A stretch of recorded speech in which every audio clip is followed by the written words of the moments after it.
ಸ್ನೇಹಿತರೆ ನಮಸ್ಕಾರ. Bengaluru historian society, Itihasa ದರ್ಪಣ ಹಾಗೂ ಋತುಮಾನ.com ಸಂಯುಕ್ತ ಆಶ್ರಯದಲ್ಲಿ ನಡೀತಾ ಇರತಕ್ಕಂತಹ ಅರಿವಿನ ನೀರಿಗೆ ಸರಣಿಯ 18ನೇ ಉಪನ್ಯಾಸಕ್ಕೆ ತಮ್ಗೆಲ್ರಿಗೂ ಕೂಡ ಸ್ವಾಗತ. ಇವತ್ತು ನಮ್ಮ ನಡುವೆ ಇದ್ದಾರೆ ಸೌಮ್ಯ ದೇಚಮ್ಮ ಅವರು. ಅವರ ಕಿರು ಪರಿಚಯವನ್ನ ಮಾಡ್ತಾ ಅವರನ್ನ ವಿಷಯ ಮಂಡನೆಗಾಗಿ ನಾನು ಆಹ್ವಾನ ಮಾಡ್ತಾ ಇದ್ದೇನೆ. ಸೌಮ್ಯ ದೇಚಮ್ಮ ಅವರು ತಮ್ಮ PhD ಮತ್ತು MPhil ಪದವಿಯನ್ನ ಹೈದರಾಬಾದ್ ಯೂನಿವರ್ಸಿಟಿಯಿಂದ 2001 ಮತ್ತು 2007ರಲ್ಲಿ PhD ಪದವಿಯನ್ನು ಪಡೀತಾರೆ. ಸದ್ಯ ಅವರು ಹೈದರಾಬಾದ್ನ ಸೆಂಟರ್ ಫಾರ್ ಕಂಪ್ಯಾರಿಟಿವ್ ಲಿಟ್ರೇಚರ್ ನಲ್ಲಿ ಪ್ರೊಫೆಸರ್ ಆಗಿ ಮತ್ತು ಮುಖ್ಯಸ್ಥಿಯಾಗಿ ಕಾರ್ಯನಿರ್ವಹಿಸ್ತಾ ಇದ್ದಾರೆ. ಅದೇ ಕೇಂದ್ರದಲ್ಲಿ ಸರಿಸುಮಾರು 2015ರಿಂದ 2018ರವರೆಗೆ ಅಸೋಸಿಯೇಟ್ ಪ್ರೊಫೆಸರ್ ಆಗಿ ಅವರು ಕೆಲಸ ಮಾಡಿರ್ತಾರೆ ಮತ್ತು 2004ರಿಂದ 2015ರವರೆಗೆ ಅಸಿಸ್ಟೆಂಟ್ ಪ್ರೊಫೆಸರ್ ಆಗಿ ಕೆಲಸ ಮಾಡಿರ್ತಾರೆ. ಅವರು 2004-2003 ಹೊತ್ತಿಗೆ ದೆಹಲಿಯ ಜಾಮಿಯಾ ಮಿಲಿಯಾ ಇಸ್ಲಾಮಿಯಾ ಯೂನಿವರ್ಸಿಟಿಯಲ್ಲಿ ಅಲ್ಲಿನ ಇಂಗ್ಲಿಷ್ ಮತ್ತು ಮಾಡರ್ನ್ ಯುರೋಪಿಯನ್ ಲ್ಯಾಂಗ್ವೇಜಸ್ ವಿಭಾಗದಲ್ಲಿ ಇಂಗ್ಲಿಷ್ ವಿಭಾಗದಲ್ಲಿ ವಿಷಯದಲ್ಲಿ ಲೆಕ್ಚರ್ ಆಗಿ ಕೂಡ ಕಾರ್ಯನಿರ್ವಹಿಸಿದ್ದಾರೆ. ಅವರ ಮುಖ್ಯವಾದ ಸಂಶೋಧನೆ ಮತ್ತು ಬೋಧನೆ ಆಸಕ್ತಿಗಳು ಹೇಗಿದೆ: ಭಾರತದ ಸಾಹಿತ್ಯ, ವಿಶೇಷವಾಗಿ ಮೈನಾರಿಟೀಸ್, ಐಡೆಂಟಿಟೀಸ್ ಮತ್ತು ಡಿಸ್ಕೋರ್ಸ್, ಅನುವಾದ ಸಾಹಿತ್ಯ, ಭಾಷಾ ಮತ್ತು ಸಾಂಸ್ಕೃತಿಕ ಅಧ್ಯಯನದ ಸಂವಾದ ಅಥವಾ ವಾಗ್ವಾದಗಳು, ವಿಶೇಷವಾಗಿ ಕೊಡವ ಸಂಸ್ಕೃತಿಗೆ ಸಂಬಂಧಪಟ್ಟ ಹಾಗೆ. ಸೌಮ್ಯ ಅವರಿಗೆ ಸಂದಿರ್ತಕ್ಕಂಥ ಫೆಲೋಶಿಪ್ ಮತ್ತು ಪ್ರಮುಖವಾದಂತಹ ಅವಾರ್ಡ್ಗಳು 2009ನಲ್ಲಿ ಅವರು ಫುಲ್ ಬ್ರೈಟ್ ಫೆಲೋ ಆಗಿ modern Indian literary cultures and research on understanding the modern ಅನ್ನುವ ವಿಷಯದ ಮೇಲೆ ಕ್ವೀನ್ಸ್ ಕಾಲೇಜ್ನಲ್ಲಿ, ಅಮೆರಿಕಾದ ಯೂನಿವರ್ಸಿಟಿ ಆಫ್ ನ್ಯೂಯಾರ್ಕ್ ನಲ್ಲಿ ಫುಲ್ ಬ್ರೈಟ್ ಫೆಲೋ ಆಗಿ ಕಾರ್ಯನಿರ್ವಹಿಸ್ತಾರೆ. 2010-2011ರಲ್ಲಿ ಕಾಮನ್ವೆಲ್ತ್ ಫೆಲೋಶಿಪ್ ಅನ್ನ ಅವರು UK ಯೂನಿವರ್ಸಿಟಿ ಆಫ್ ಸೌಥ್ಯಾಂಪ್ಟನ್ ನಲ್ಲಿ ಪಡೀತಾರೆ. 2004ರಲ್ಲಿ UGCಯ ಜೂನಿಯರ್ ರಿಸರ್ಚ್ ಫೆಲೋಶಿಪ್ ಅನ್ನು ಕೂಡ ಅವರು ಪಡೀತಾರೆ. 2005ರಲ್ಲಿ ಅಮೆರಿಕಾದ ಸಾಂತಾಕ್ರೂಸ್ ಅಥವಾ ಯೂನಿವರ್ಸಿಟಿ ಆಫ್ ಕ್ಯಾಲಿಫೋರ್ನಿಯಾ, ಸಾಂತಾಕ್ರೂಸ್ ನಲ್ಲಿ ಇರತಕ್ಕಂಥ ಯೂನಿವರ್ಸಿಟಿ ಆಫ್ ಕ್ಯಾಲಿಫೋರ್ನಿಯಾದಲ್ಲಿ ಸುಮಾರು 1 ವರ್ಷಗಳ ಕಾಲ ವಿಸಿಟಿಂಗ್ ಸ್ಕಾಲರ್ ಫೆಲೋ ಆಗಿ ಕೂಡ ಕಾರ್ಯನಿರ್ವಹಿಸಿದ್ದಾರೆ. 2007ರಲ್ಲಿ ಅವರ PhD ಥೀಸಿಸ್ ಏನಿದೆ ಅದು ಹೈದರಾಬಾದ್ನ ಡೀನ್ಸ್ ಮೆರಿಟ್ ಅವಾರ್ಡ್ ಅನ್ನು ಕೂಡ ಪಡ್ಕೊಂಡಿದೆ. 2010ರಲ್ಲಿ ಅವರು Indo Hungarian education exchange programme ನಲ್ಲಿ ಭಾಗವಹಿಸ್ತಾರೆ. 2015ರಲ್ಲಿ ಹೈದರಾಬಾದ್ ಯೂನಿವರ್ಸಿಟಿ ಕೊಡಮಾಡತಕ್ಕಂತಹ ಚಾನ್ಸಲರ್ ಅವಾರ್ಡ್ ಅನ್ನು ಕೂಡ ತಮ್ಮ ಸಂಶೋಧನೆ ಮತ್ತು ಬೋಧನೆಗೋಸ್ಕರ ಪಡೀತಾರೆ. ಅವರ ಪ್ರಮುಖ ಬರಹಗಳು, ತುಂಬಾ ಮುಖ್ಯವಾದ ಬರಹಗಳು, ಒಂದು ಈ ಸತ್ಯಪ್ರಕಾಶ್ ಅವರ ಜೊತೆಗೆ ಸಹ ಸಂಪಾದನೆ ಮಾಡಿದಂತಹ cinemas of south India, culture, ideology, resistance ಅನ್ನುವ ಪುಸ್ತಕ ಆಕ್ಸ್ಫರ್ಡ್ ಯೂನಿವರ್ಸಿಟಿಯಿಂದ 2010ರಲ್ಲಿ ಪ್ರಕಟ ಆಗಿದೆ. ಅವರ ಪ್ರಮುಖ ಸಂಶೋಧನಾ ಬರಹಗಳು the model minority, problematizing the representation of Kodavas in Kannada ಅನ್ನುವ ಪ್ರಬಂಧ ಇಂಟರ್ ಏಷ್ಯಾ ಕಲ್ಚರ್ ಸ್ಟಡೀಸ್ ಅಲ್ಲಿ ಪಬ್ಲಿಷ್ ಆಗಿದೆ. Of death, rituals and songs for the dead, Kodavas and their historical intersections ಅನ್ನೋದು gender and sexuality in Asia and Pacific ನಲ್ಲಿ publish ಆಗಿದೆ. University of Hyderabad student union elections 2012 analysis in the light of Lyngdoh committee recommendation ಒಂದು social change ಅನ್ನುವ ಪತ್ರಿಕೆಯಲ್ಲಿ journal ನಲ್ಲಿ ಪ್ರಕಟ ಆಗಿದೆ. Scripting language, scripting translation in textual travels, theory and practice of translation in India ಅನ್ನುವ ಪ್ರಬಂಧ ಮಿನಿ ಚಂದ್ರನ್ ಮತ್ತು ಸುಚಿತ್ರಾ ಮಾಥುರ್ ಅವರು ಸಂಪಾದನೆ ಮಾಡಿದಂತಹ 2014ರಲ್ಲಿ ಬಂದಿರತಕ್ಕಂತಹ ಕೃತಿಯಲ್ಲಿ textual travels, theory and practice of translation in India ಅಂತಕ್ಕಂಥ ಕೃತಿಯಲ್ಲಿ ರಟ್ಲೆಡ್ಜ್ ನ ಮೂಲಕ ಪಬ್ಲಿಷ್ ಆಗಿದೆ 2014ನಲ್ಲಿ. On teaching Sanskrit and mother tongues ಅಂತಕ್ಕಂಥ ಒಂದು ಇಂಪಾರ್ಟೆಂಟ್ ಆದ ಪ್ರಬಂಧ EPW ನಲ್ಲಿ 2014ನಲ್ಲಿ ಪಬ್ಲಿಷ್ ಆಗಿದೆ. ಅವರ ಕೊಡವ ಐಡೆಂಟಿಟಿ ಮೇಲೆ ಇರತಕ್ಕಂತಹ ನೇಮಿಂಗ್ ನೇಷನ್ ಅಂಡ್ ನೆಗೋಸಿಯೇಷನ್ ಅಂತಕ್ಕಂಥ ಸುಪ್ರಸಿದ್ಧ ಪ್ರಬಂಧ, Kodavas and their eligible identities ಅನ್ನುವ ಒಂದು ಪ್ರಬಂಧ. ಕಂಟೆಂಪರರಿ ಸೌತ್ ಏಷ್ಯಾದ 2016 ಎಡಿಷನ್ ನಲ್ಲಿ ಪ್ರಕಟ ಆಗಿದೆ. Women and English education in Coorg, a discussion of alternative modernities during 1834-1882 ಅನ್ನುವ ಪ್ರಬಂಧ, influence of English on Indian women writers, voices from regional language ಅಂತಕ್ಕಂಥ ಕೆ ಸುನೀತಾ ರಾಣಿಯವರು ಸಂಪಾದನೆ ಮಾಡಿರುವ ಸೇಜ್ ಪ್ರಕಾಶನ ಹೊರತಂದಿರುವ ಕೃತಿಲಿ 2017ರಲ್ಲಿ ಪ್ರಕಟ ಆಗಿದೆ. ಅವರ 3 ಲ್ಯಾಂಗ್ವೇಜಸ್ ಅಂಡ್ ಎ ಬುಕ್ ಅಂತಕ್ಕಂಥ ಇನ್ನೊಂದು ಇಂಪಾರ್ಟೆಂಟ್ ಆದ ಪ್ರಬಂಧ, ರೀತಾ ಕೊತಾರಿ ಅವರು ಎಡಿಟ್ ಮಾಡಿದ multilingual nation translation and language dynamics in India ಅಂತಕ್ಕಂಥ ಆಕ್ಸ್ಫರ್ಡ್ ಯೂನಿವರ್ಸಿಟಿ ಪಬ್ಲಿಷ್ ಮಾಡಿದ ಒಂದು ಸಂಪಾದಿತ ಕೃತಿಯಲ್ಲಿ 2017ರಲ್ಲಿ ಪ್ರಕಟ ಆಗಿದೆ. ಎಂಟ್ರಿ ಫಾರ್ ಕೊಡವ ಅಂತಕ್ಕಂಥ ಇನ್ನೊಂದು ಇಂಪಾರ್ಟೆಂಟ್ ಆದ ಅವರ ಪ್ರಬಂಧ, ಅದು ಲಿಂಗ್ವಿಸ್ಟಿಕ್ಸ್ ಸರ್ವೆ ಆಫ್ ಇಂಡಿಯಾದ ರಾಜೇಶ್ವರಿ ಮಹೇಶ್ವರಯ್ಯ ಮತ್ತು ಪ್ರೊಫೆಸರ್ ಮಹೇಶ್ವರಯ್ಯ ಅವರ ಅಭಿನಂದನಾ ಗ್ರಂಥ. ಇದನ್ನ GN ದೇವಿ ಅವರು ಎಡಿಟ್ ಮಾಡಿದ್ದಾರೆ. ಅದು ಓರಿಯಂಟ್ ಬ್ಲಾಕ್ ಸ್ವ್ಯಾನ್ ಇಂದ 2019ರಲ್ಲಿ ಪಬ್ಲಿಷ್ ಆಗಿದೆ. ಸೊ ಇದಿಷ್ಟು ಅವರ ಮುಖ್ಯವಾದ ಪ್ರಬಂಧಗಳು. ಸೊ ಅವರ ವಿಶೇಷ ನಾನು ಈಗಾಗಲೇ ಹೇಳಿದಾಗೆ ಕೊಡವ ಐಡೆಂಟಿಟಿ ಮತ್ತು ಮೊಬಿಲಿಟಿಯ ಕುರಿತು ಮತ್ತು ಲ್ಯಾಂಗ್ವೇಜ್ ನ ಕುರಿತು ಇಲ್ಲಿ ನೆರೆದಿರತಕ್ಕಂಥ ಬಹುತೇಕ ಆಡಿಯನ್ಸ್ ಅವರ ಬರಹಗಳನ್ನ ಇಂಡಿಯನ್ ಎಕ್ಸ್‌ಪ್ರೆಸ್ ಪತ್ರಿಕೆಯಲ್ಲಿ ಮತ್ತು ಡೆಕ್ಕನ್ ಹೆರಾಲ್ಡ್ ನಲ್ಲಿ ಗಮನಿಸಿರಬಹುದು, ಅಸ್ಮಿತೆಗಳ ಬಗ್ಗೆ ಮತ್ತು ಭಾಷೆಗಳ ಬಗೆಗೆ. ಸೊ ಅಂತಹ ವಿಶೇಷವಾಗಿ ಕೊಡವ ಐಡೆಂಟಿಟಿ ಪಾಲಿಟಿಕ್ಸ್ ನ ಮೇಲೆ ಸಾಕಷ್ಟು ಕಮ್ಯುನಿಟಿಯ ಮೇಲೆ ಸಾಕಷ್ಟು ಕೆಲಸ ಮಾಡಿದ ಕರ್ನಾಟಕದ ಸ್ಕಾಲರ್ ಮತ್ತು ಈಗ ಹೈದರಾಬಾದ್ ನಲ್ಲಿ ಕೆಲಸ ಮಾಡ್ತಾ ಇರ್ತಕ್ಕಂತಹ ಸೌಮ್ಯ ದೇಚಮ್ ಅವರಿಗೆ 3 ಫೋರಂಗಳ ಪರವಾಗಿ ಮತ್ತು ನೆರೆದಿರ್ತಕ್ಕಂತಹ ಎಲ್ಲ ಆಡಿಯನ್ಸ್ ಪರವಾಗಿ ನಾನು ಹೃತ್ಪೂರ್ವಕ ಸ್ವಾಗತವನ್ನ ಕೋರ್ತಾ ಇದ್ದೇನೆ. ವೆಲ್ಕಮ್ ಸೌಮ್ಯ, ಮತ್ತು ತಾವು ತಮ್ಮ ವಿಷಯವನ್ನು ಮಂಡಿಸಬೇಕಂತ ಹೇಳಿ ಕೇಳ್ತಾ ಇದ್ದೀನಿ. ನಮಸ್ಕಾರ, ಸುಸ್ವಾಗತ. Thank you Pradeep. ನಾನು ಪ್ರದೀಪ್ ಹೇಳಿದ್ದೆ ಇಂಟ್ರೊಡಕ್ಷನ್ ಬರೀ I teach in comparative literature university of Hyderabad ಅಂತ ಹೇಳಿ ಸಾಕು ಅಂತ. ಆದ್ರೂ this is the one of the disadvantages of social media or online internet. ಎಲ್ಲಿಂದಲೋ ನನ್ನ CV ಸಂಪಾದನೆ ಮಾಡಿ ಇಷ್ಟೊಂದು ಓದ್ಬಿಟ್ಟಿದ್ದಾರೆ. ಐ ಆಮ್ ಶ್ಯೂರ್ ಇಲ್ಲಿರೋರೆಲ್ಲ ನನ್ಗಿಂತ ಜಾಸ್ತಿ ಕೆಲಸ ಮಾಡಿದೀರಾ, ನನ್ಗಿಂತ ಜಾಸ್ತಿ ಕರ್ನಾಟಕದ ಸ್ಕಾಲರ್ ಅಂತ ಹೇಳಿದ್ರು ಪ್ರದೀಪ್ ಅವರು. ಬಟ್ ಅದು ತುಂಬಾ ಮುಜುಗರವಾದ ಒಂದು ಲೇಬಲ್.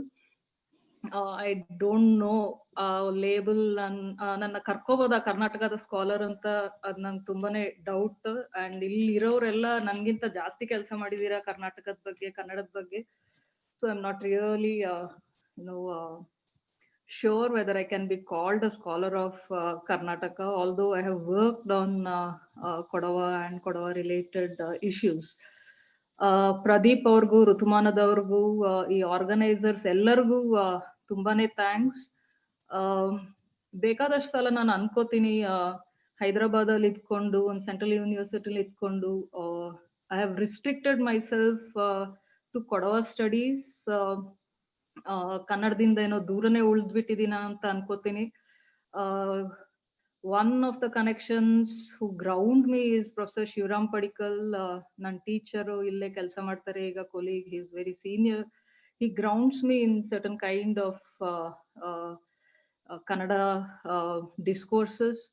ಮತ್ತೆ ಈಗ ಪ್ರದೀಪ್ ಅವರು ನನ್ನ ಆಲ್ಮೋಸ್ಟ್ ಎಳ್ದು ತಂದಿದ್ದಾರೆ ಅಂತ ಹೇಳ್ಬೋದು ನಿಮ್ ಜೊತೆ ಮಾತಾಡ್ಲಿಕ್ಕೆ. So I am very honored.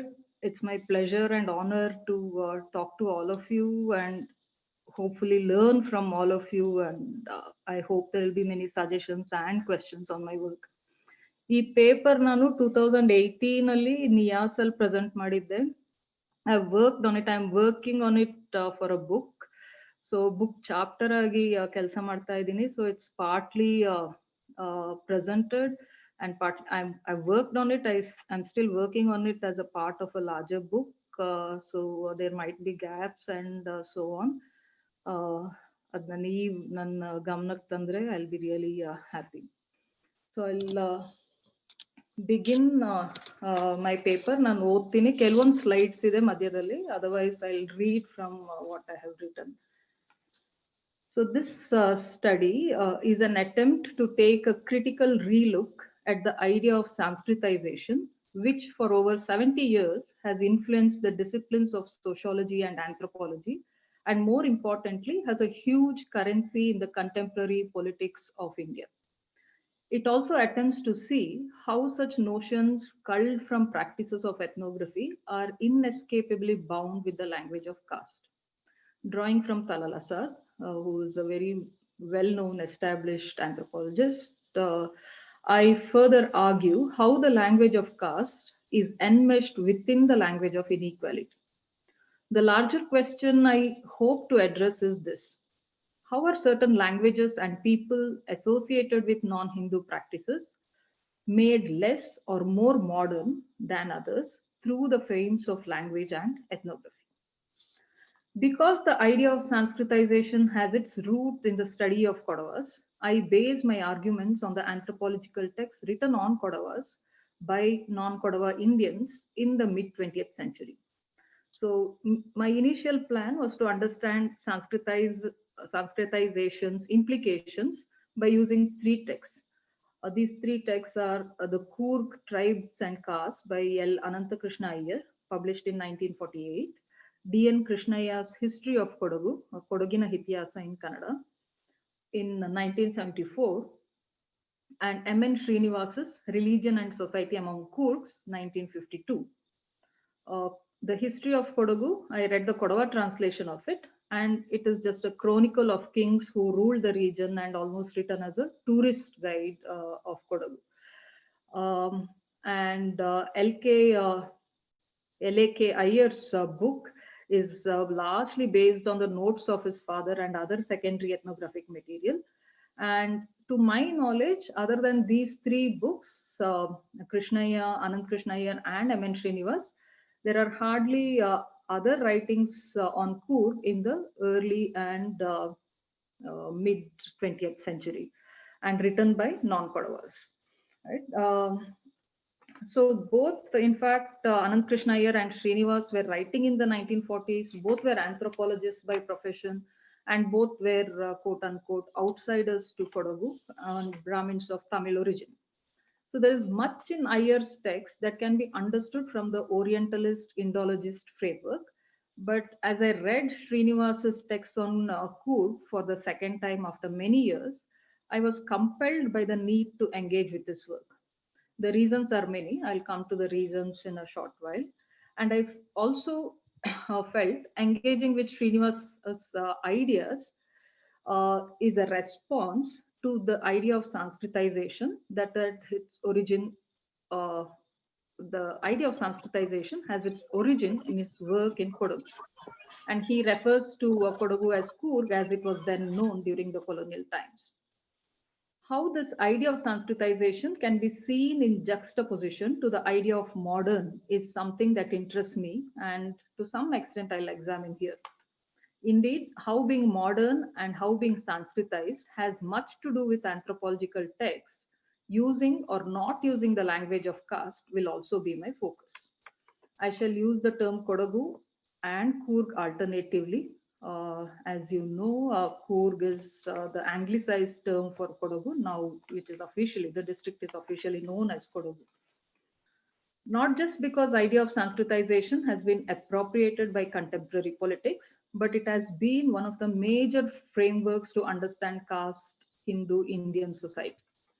Most models, most studies that are used to understand caste, whether it is colonialist, nationalist, or Sanskritist, they all produce a consensual imagination of Hindu Indian society. The model of Sanskritization is usually seen as a valid process, despite being a process that limits the people of backward and lower castes to imitators of caste Hindu ritual habits. Until recently, as Christopher Jaffer-Lott writes, the caste system has been analyzed by anthropologists as a sacralized social order based on the notion of ritual purity. The dominant Brahminical values are regarded by the whole society as providing universal references, hence the central role played by the idea of Sanskritization, unquote. Although it is debatable whether whole society considers Brahminical values as universal references, we cannot dismiss Jaffer-Lott's point on how, despite the force of Jyotiba Phule and Ambedkar, who was, in fact, Ambedkar was Srinivasa's contemporary, but of course, um, there is hardly any reference for disciplinary or political for whatever reasons. So, despite Phule and Ambedkar, who avoided the traps of Sanskritization by endowing the lower caste with an alternative value system, and despite Ambedkar having identified the mechanism of Sanskritization and understood their role in maintaining the lower caste in a subservient position, this is Jafar Lott speaking. Srinivasa's Sanskritization has been such a mainstay that there are few studies on caste without a reference to it. Even when you reject the idea of Sanskritization, there is a reference to Sanskritization. So, whether it is in academics or in its larger politics, Sanskritization has been a very, very prominent idea which has been there for last 60, 70 years or so. So the currency it has works in a broad network of social, political, and academic spheres. I want to spend some time elaborating on why responding to Sanskritization is not at all easy. To begin with, I am not a social anthropologist or a sociologist. Both these disciplines are defined by a fieldwork based methodology, and in their birth and growth in the last 100 years or so have developed a very strong disciplinary boundary that anyone, especially from a text based discipline like comparative literature, is seen as an intruder, right? Most people, most field based disciplines see textual analysis as not as worthwhile as field based studies. So it's not easy for a comparative comparatist to comment on or to study, critically argue or critically engage with a field-based discipline, field-based discipline. So, despite now the established notions of ethnography as a text and anthropologist as an author, so now most of us, especially these ideas, come from cultural studies and feminist studies and so on, which see ethnography as a text and anthropologist as an author of such a text, which also implies that literature represents cultural experience in its contextuality. There exists much skepticism about the connections between social science and humanities. Second reason why it is not easy to engage with Sanskritization is because I belong to the community Srinivas studied, and Srinivas based his theory of Sanskritization on.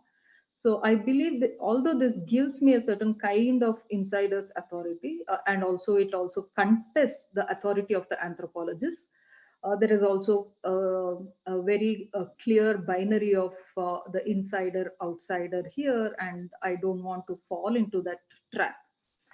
Third reason why working on Sanskritization is not easy because of the current climate in Kodagu, especially in the last 3 decades, and especially the Kodava community have largely aligned and elected right-wing political parties, which uh, propagate the idea of Sanskritization, so to speak. And this is further complicated since many sociologists, including T.K. Uman and Kodava sociologist Veena Punacha, have noted, regardless of the move towards right wing political parties, the socio-cultural landscape of Kodavas retains its non Brahminical or sometimes, which is argued, anti Brahminical practices, be it in questions of gender, ritual, festival, ceremonies, and its everyday practices of food and diet and other rituals. So these things, despite the aligning with right-wing practices, there are very contradictory practices of everyday lives that Kodava practice. Fourth, Kodavas in the last 50 years or so have been a highly mobile community owing to socio-economic changes. Despite, just a second.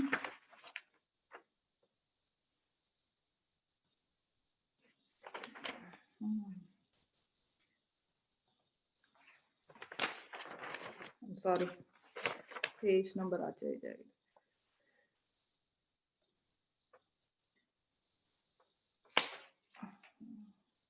Yeah. Despite the Kodava community in Kodagu being small scale holders of land, most Kodavas have 2 to 10 acres of land. They have been a dominant landholding community within the district of Kodagu, and this is often attributed, whether rightly or wrongly, to their relationship with the British and the subsequent privileges that have come into their way. And this, combined with other aspects, has soured their relationship, the Kodava relationship, among other communities of Kodagu.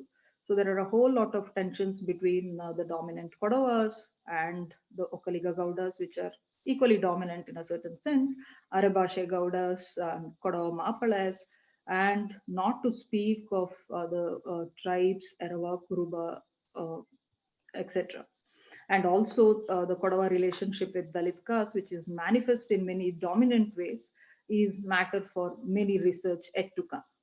And fifth reason why working on Sanskritization is not very easy is because the responses of Sanskritization have been so many and the implications to our current political life so immense that it is quite awkward to work on this again and again. You have sociologists from Louis Dumont to Velchuru Narayan Rao to D.L. Sheth to Burton Stein to Veena Punachcha to Kancha Ailaya, all of whom, and these are just the big names, but there are a whole lot of people who, as I said, if they're studying caste Hindu society, the reference to Sanskritization is almost a given. The last but one of the most important reason that complicates this paper is also another contemporary scenario based on petitions from many commoners and also the Coorg National Council, CNC, which is it's known now, but it was known in many different names before. The previous Karnataka government instituted a committee to conduct an ethnographic survey that would determine if Kodavas can be called a tribe, if tribal status could be given to Kodavas based on their practices. So the committee report is expected now, and there are a whole lot of discussions among Kodavas and also among non-Kodavas whether a tribal status is worthy or whether such a dominant community should be given a tribal status or in what way can this be differentiated from the tribal status of the scheduled tribes and that of the Kodavas. So there is a whole lot of discussions going on around that. But it is quite interesting for me to see how, from being understood as a community that has been Sanskritized, which means imitators of caste Hindu practices, to understand themselves as tribal, right? This is like coming a crooked curve away from Sanskritization.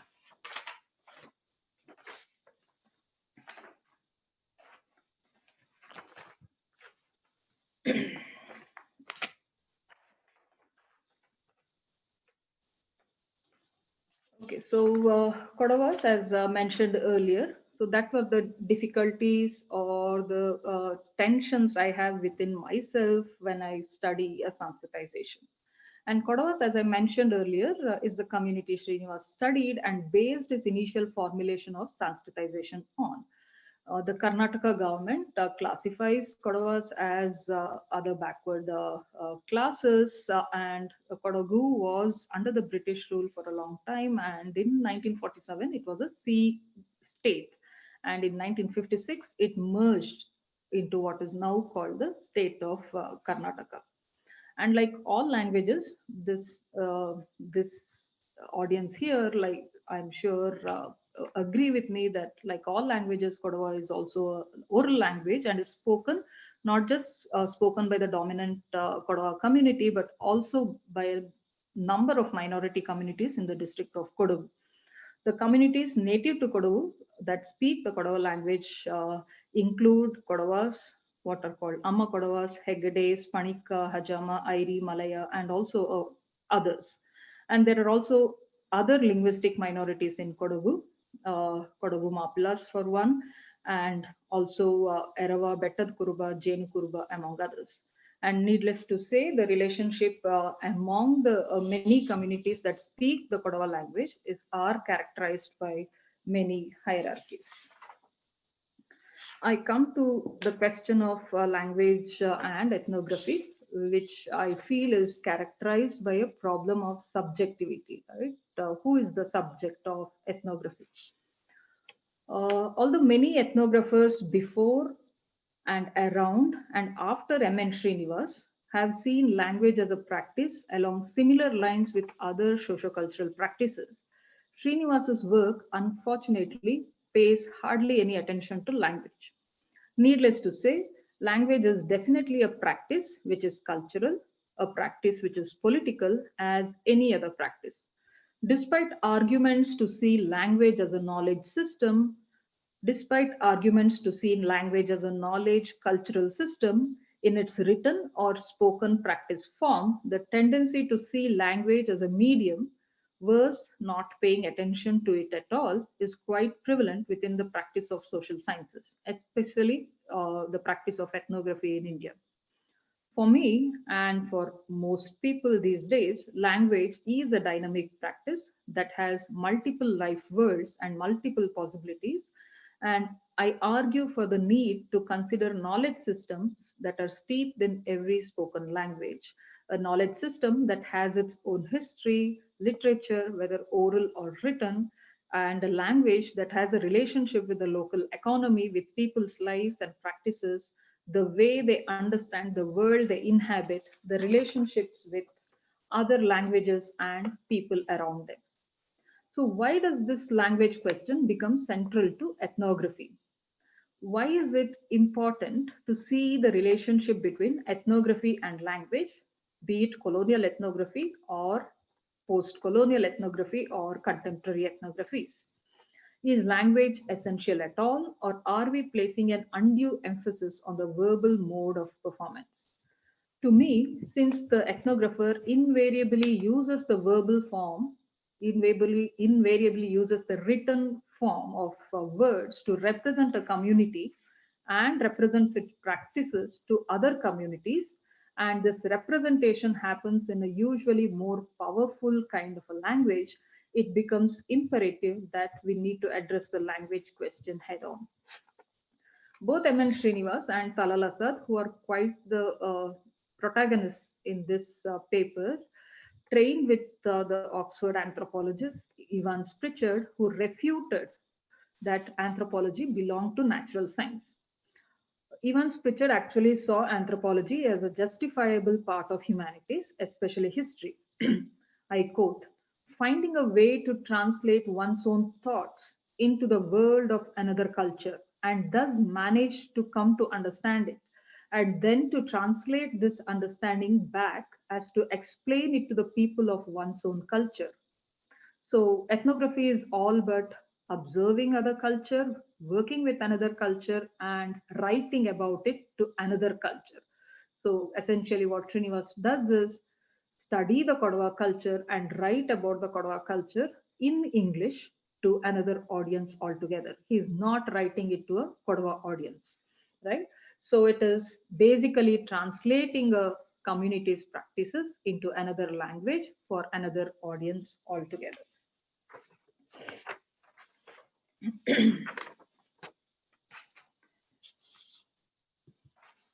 So let me come to once this is just a preliminary to say how translation, I mean, from the times of Tejaswini Niranjana and Talal Asad, this idea that translation is nothing but representation or representation is nothing but translation has been quite established one.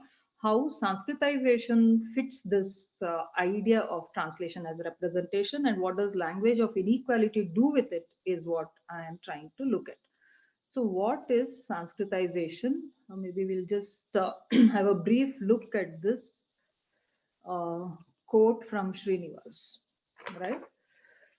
Uh, is the screen visible? Yes, yes, Okay. yes, Swami, go ahead. So, as we now know, Srinivas acknowledges that M.N. Srinivas, the idea of Sanskritization was present in its incipient form in his master's thesis, which then took some shape in his work on Kurds. The idea was further developed in his A Note on Sanskritization on Westernization, which was published in 1956. So this is from this quote on Sanskritization is from his book Religion and Society Among the Kurks. It goes like this. The caste system is far from a rigid system in which the position of each component caste is fixed for all the time. Movement has always been possible, and especially so in the middle regions of hierarchy. A low caste was able in a generation or two to rise to a higher position in the hierarchy by adopting vegetarianism and teetotalism and by Sanskritizing its ritual and pantheon. In short, it took over as far as possible the customs, rites, beliefs of the Brahmins, and the adoption of the Brahminic way of life by a low caste seems to have been frequent, although theoretically forbidden. This process has been called Sanskritization in the book, in preference to Brahminization, as certain Vedic rites are confined to Brahmins and the two other twice born castes. If this is a very generalized understanding of the concept, he applies this to Coorg. M.N. Srinivas applies this to Coorg in many ways. And one of the ways is the following quote, which you can see on the screen.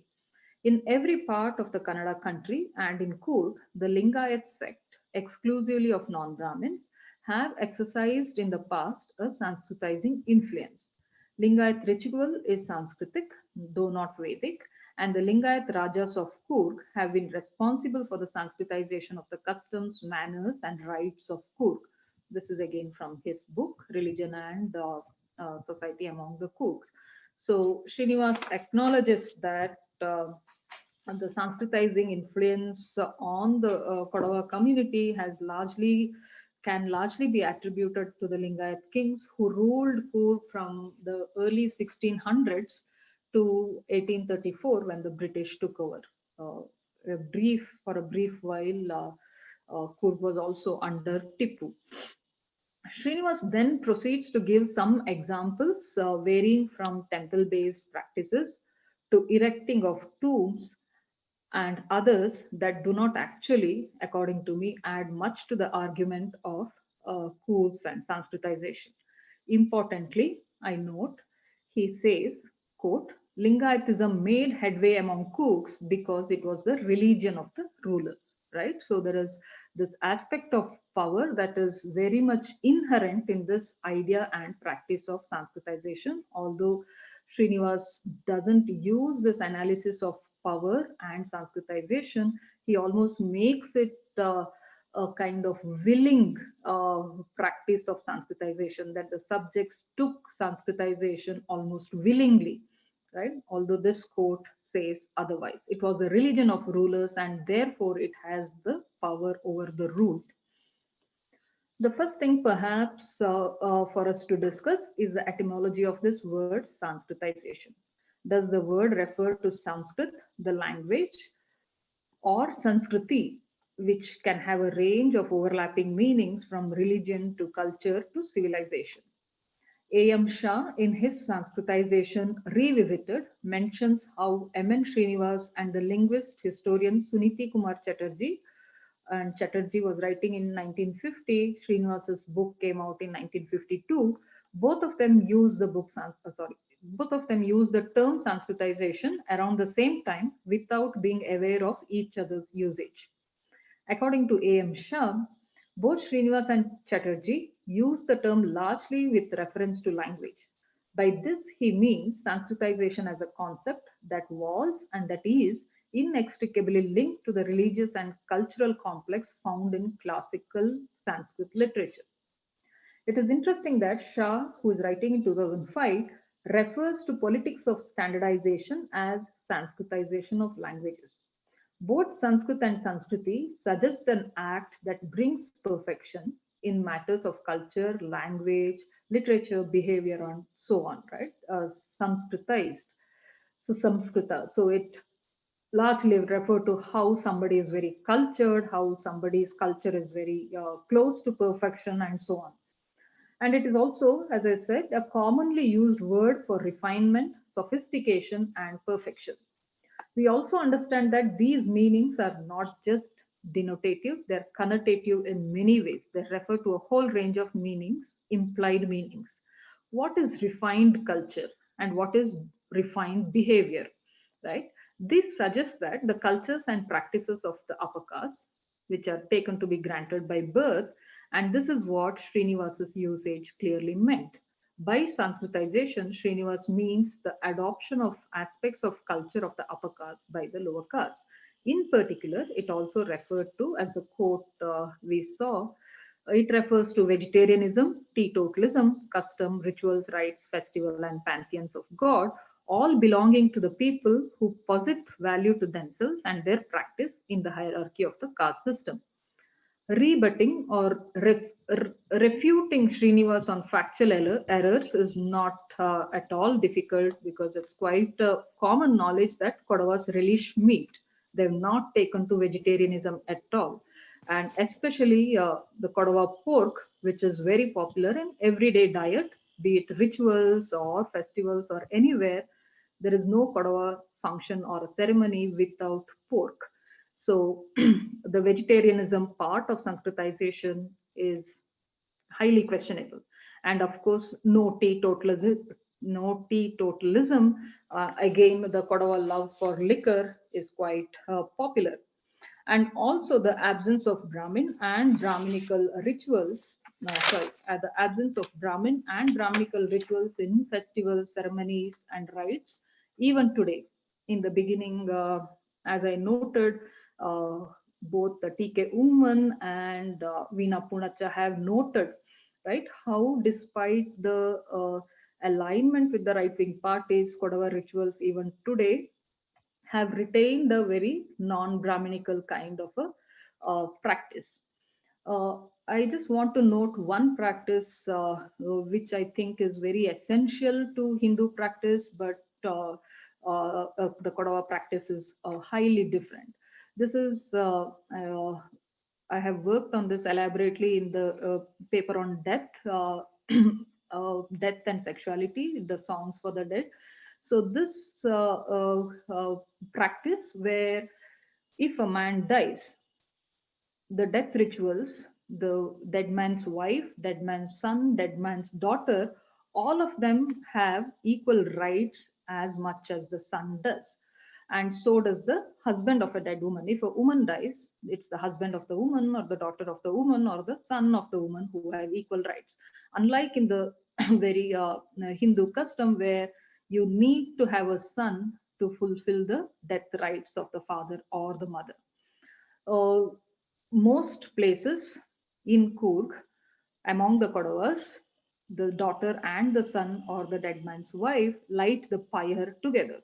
Remarriage of widows and divorces have been customary, and there are particular names for all these practices. And like many indigenous religions, none of the Kodava folklore or practices refer to any one supernatural being. It is largely the ancestors they invoke in the everyday practice or even in the ceremonies. Of course, today there is a growing uh, taking a growing attachment with the Hindu gods, but along they exist along with the ancestral kind of a practice. Most of the festivals, as many people have noted, and CNC, the Kodava National Council, often invokes this.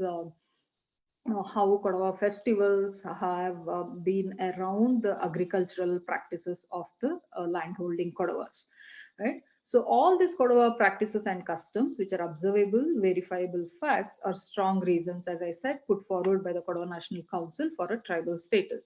Whether consciously or not, whether the questions addressed by M.N. Srinivasa's work, whether they refer to these practices, we have no clue why Srinivas hardly mentions the meat eating practices or the ancestral practice or other practices that can possibly question this idea of Sanskritization.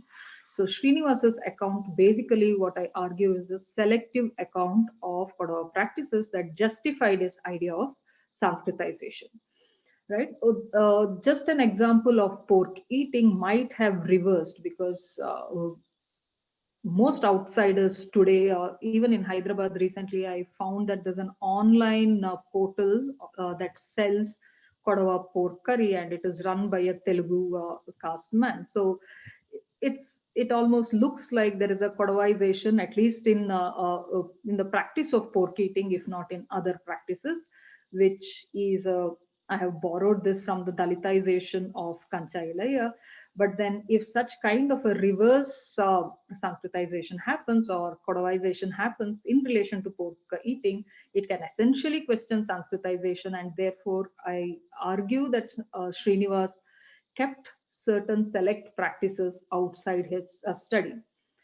And these factual errors also lead us to ask methodological questions. That the notion of dominant caste was elaborated by Srinivas based on his fieldwork on Rampura years after he had worked in Coorg is another problem with this method and with this way of drawing conclusions. I quote from Srinivas. In fact, my major fieldwork, namely in Coorg, was severely affected by my coming down with a serious abdominal ailment during the first few weeks of my stay in Merkara. I took months to recover and had to abandon the ideas I had entertained of spending several months in a Coorg village. I got a chance to experience field research only in 1948 when I spent over 10 months in Rampura, a village 22 miles from Mysore. This is not to slight the otherwise innovative and path breaking work Srinivas did and is rightly acknowledged for. The questions I have are these. If Srinivas was unable to carry the intense fieldwork of months, how and where did he get all his material on Coorg, based on which he wrote a full length book that is now canonized in sociology and anthropology? In which language did he speak to his subjects? Obviously, Srinivas did not speak Kodava, and Kodavas learned Kannada in school. And in 1940s, this percentage of Kodavas who learned Kannada, a kind of formal Kannada in schools, would have been very less. And that too, in a language that can respond to an anthropologist, is hard to imagine. Same is true with English, that Srinivas acknowledges Sri Tirumalachar for hospitality in Markara, suggests that he stayed with someone, he shared a communal space, and he did not stay with Kodavas. So, what kind of language then did the few educated Kodavas in 1940s he kept in touch with use? What kind of questions were asked? Did Kannada, a language with a caste memory, unlike Kodava, frame the responses within the caste framework? Or did Srinivas, in the process of translation to English, translate all these into the language of caste? How did Srinivas's material justify his idea of Sanskritization that was already present in his master thesis? In 1939, writing much ahead of Srinivas, Margaret Mead, another known anthropologist, argued that the ethnographer, following Malinowskian prescription to avoid interpreters and to conduct research in the vernacular, did not, in fact, need to attain a virtuosity in native tongues. An ethnographer need not be very proficient in the native tongue, but they should be able to use the vernacular to ask questions, maintain rapport, and generally get along in the culture while obtaining good research results in particular areas of concentration.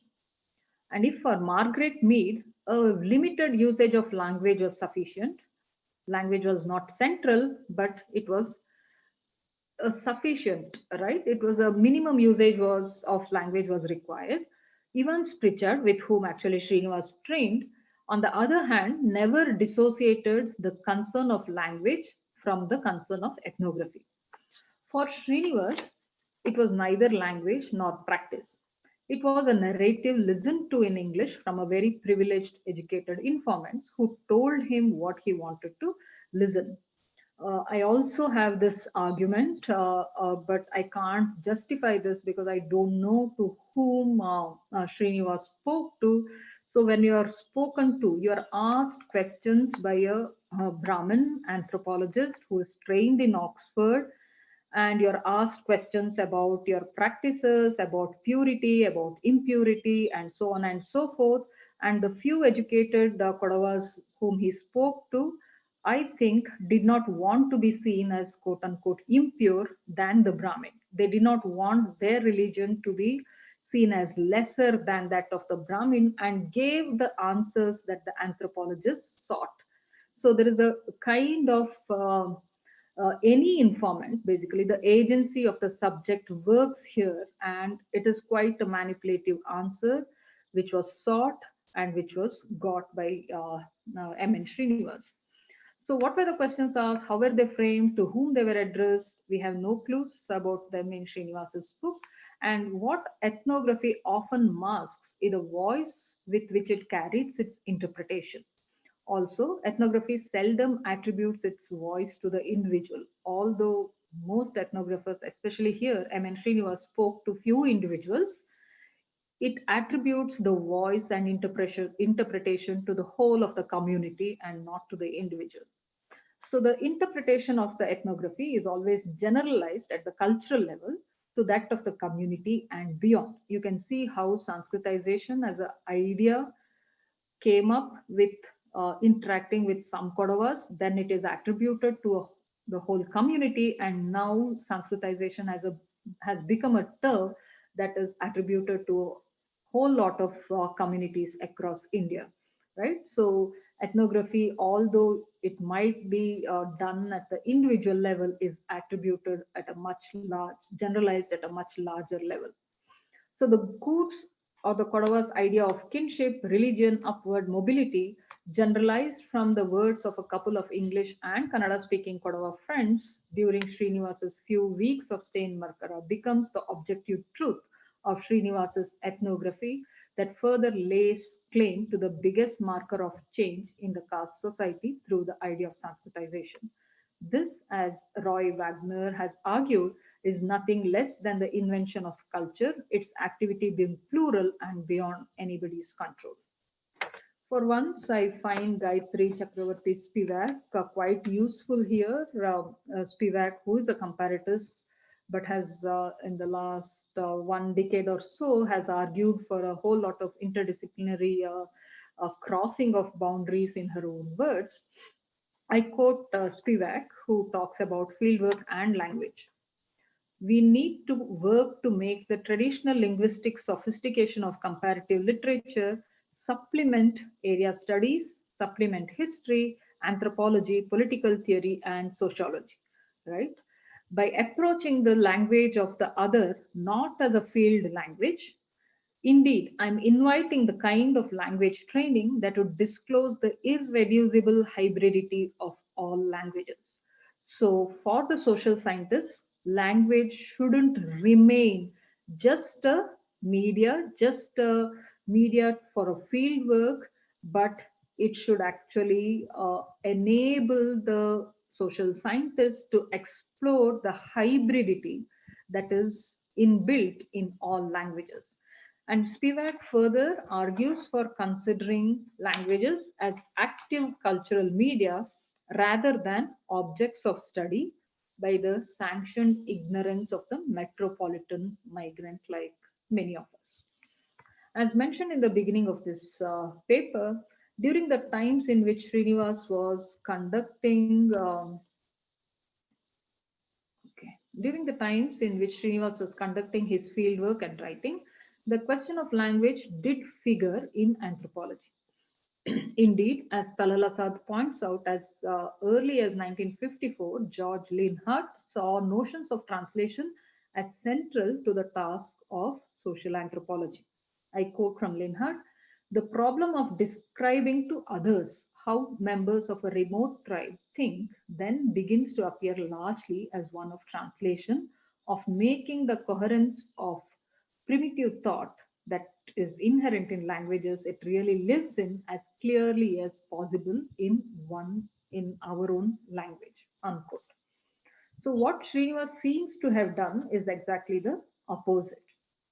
The coherence that Kodavas had in their thought and practice was translated into a coherence that defined Hindu caste system and not the Kodava system, right? So there is a particular cultural practice, there is a particular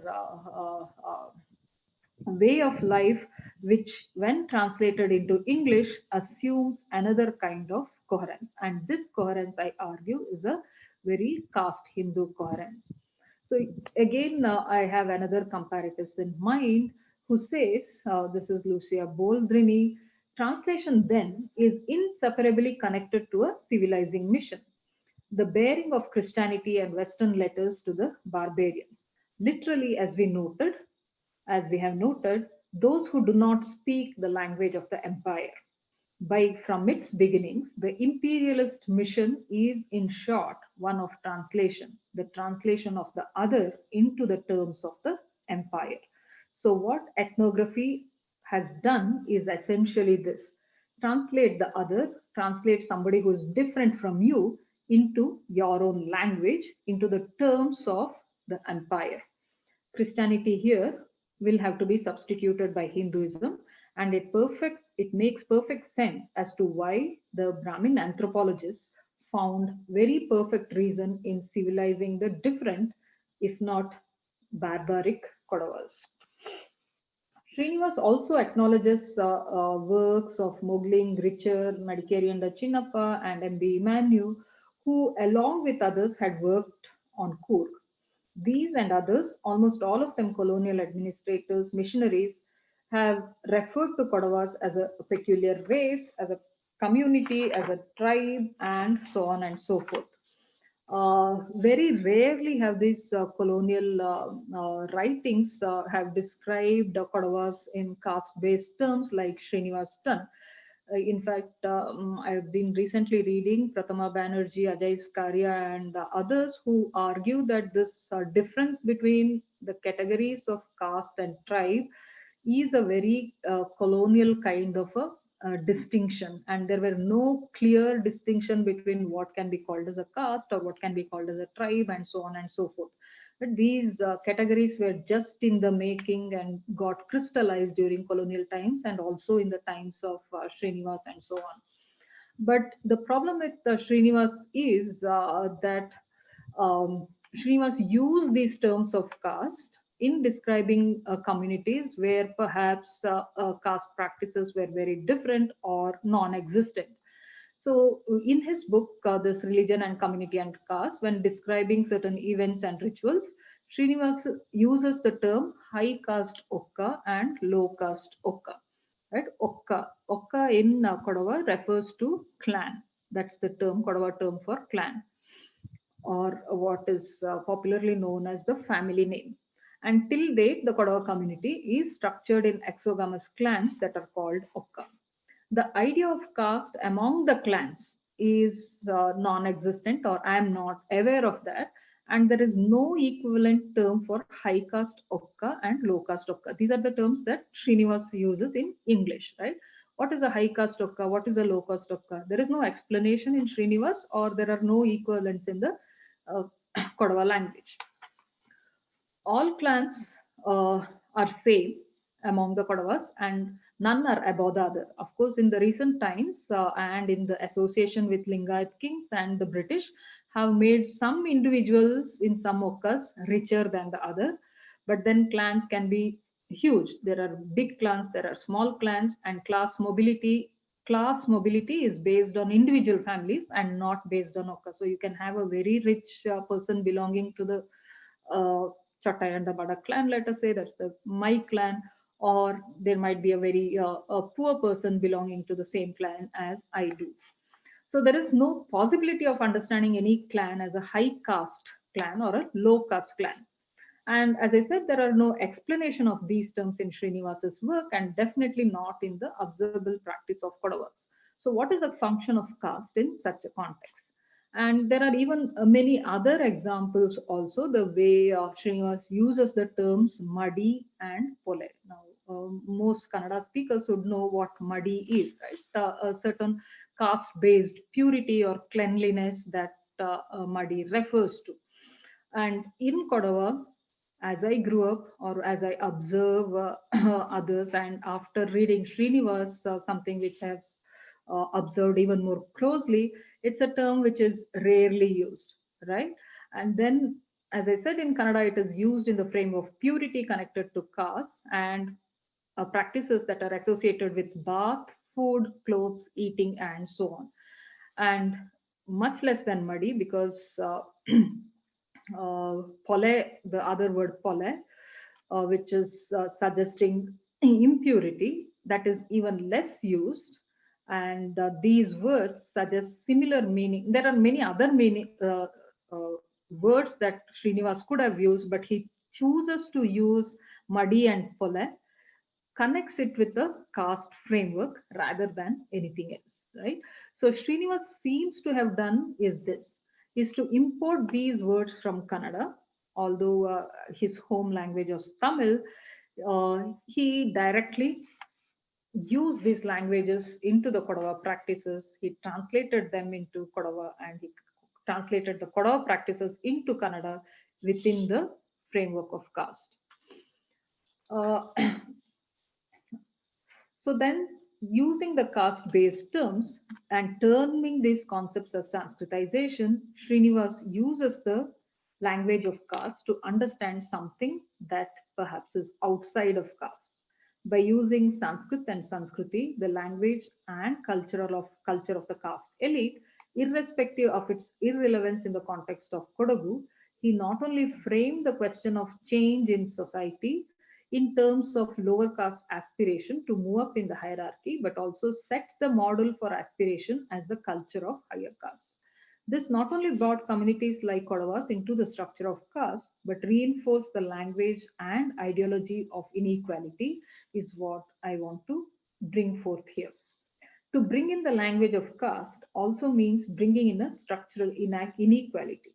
One should grant it to Srinivas, who in 1955, in another work, he said, occasionally a group of originally out, sorry, I quote, occasionally a group originally outside the Hindu fold, such as the Kurds, may become dominant by virtue of numbers, wealth, or martial prowess. What does this mean to understand a group outside the Hindu fold from a caste perspective in terms of purity and pollution? I quote, and this is from Ailaya.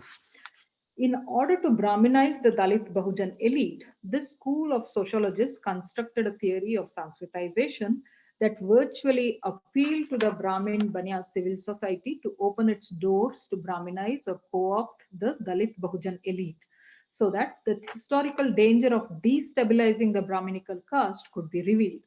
Not just this, Sanskritization very subtly set up vegetarianism as a culturally superior norm. Ritual life was defined in terms of Hindu gods, goddesses, meat eating, which was all described as inferior. The Sanskritization theory of purity pollution, therefore constructed by Brahminical sociologists and anthropologists, provided legitimacy to this form of modern Brahminism in the academic sphere. Unquote.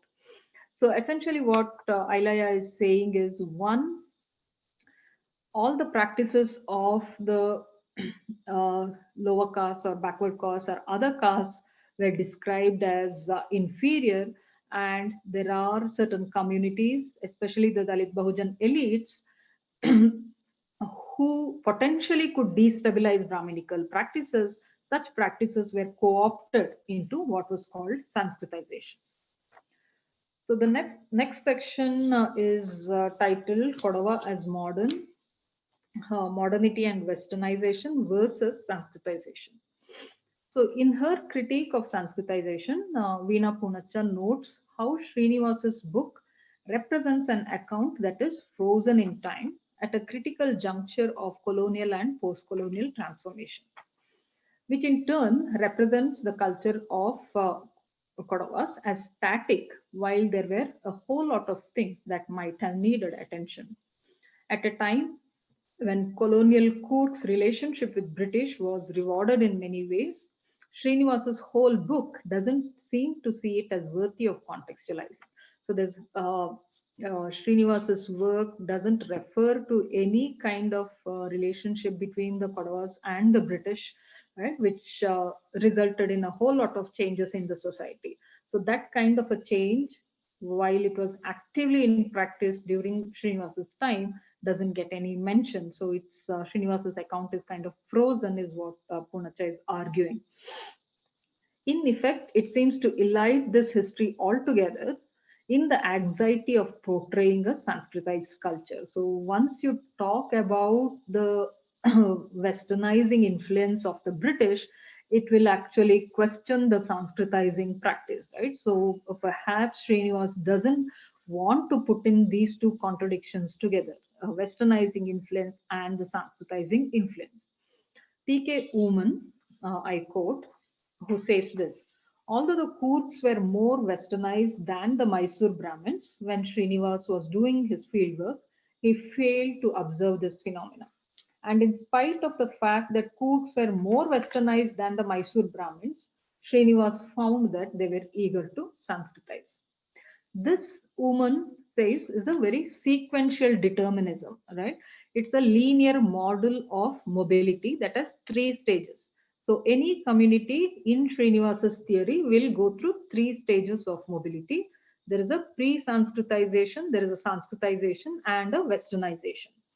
So, and this westernization actually is enabled by the Brahmins who are westernizing. So this sequential determinism means you already determine which direction in which the community is moving. So from a pre-Sanskritic stage, you come to a Sanskritic stage and then you enter into westernization stage. So the possibility of any community skipping Sanskritization altogether and then embracing westernization, thereby asserting a dignity which is very difficult within a rigid caste structure, doesn't figure in this sequential deterministic Sanskritization.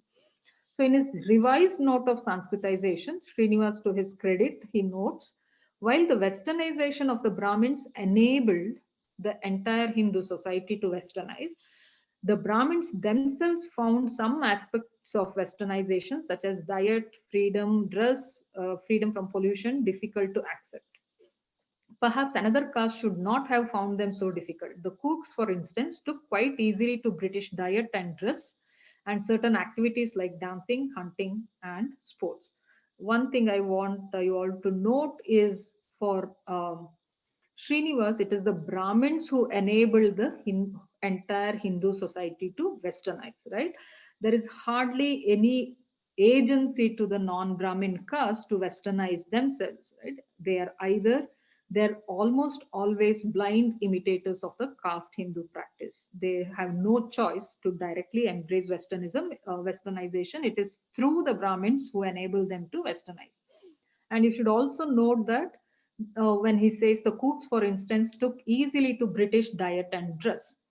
That diet, dancing, hunting were part of perhaps pre-British Kodava system, or many, or also actually part of most people who live in areas like Kodagu. This Srinivas chooses to miss.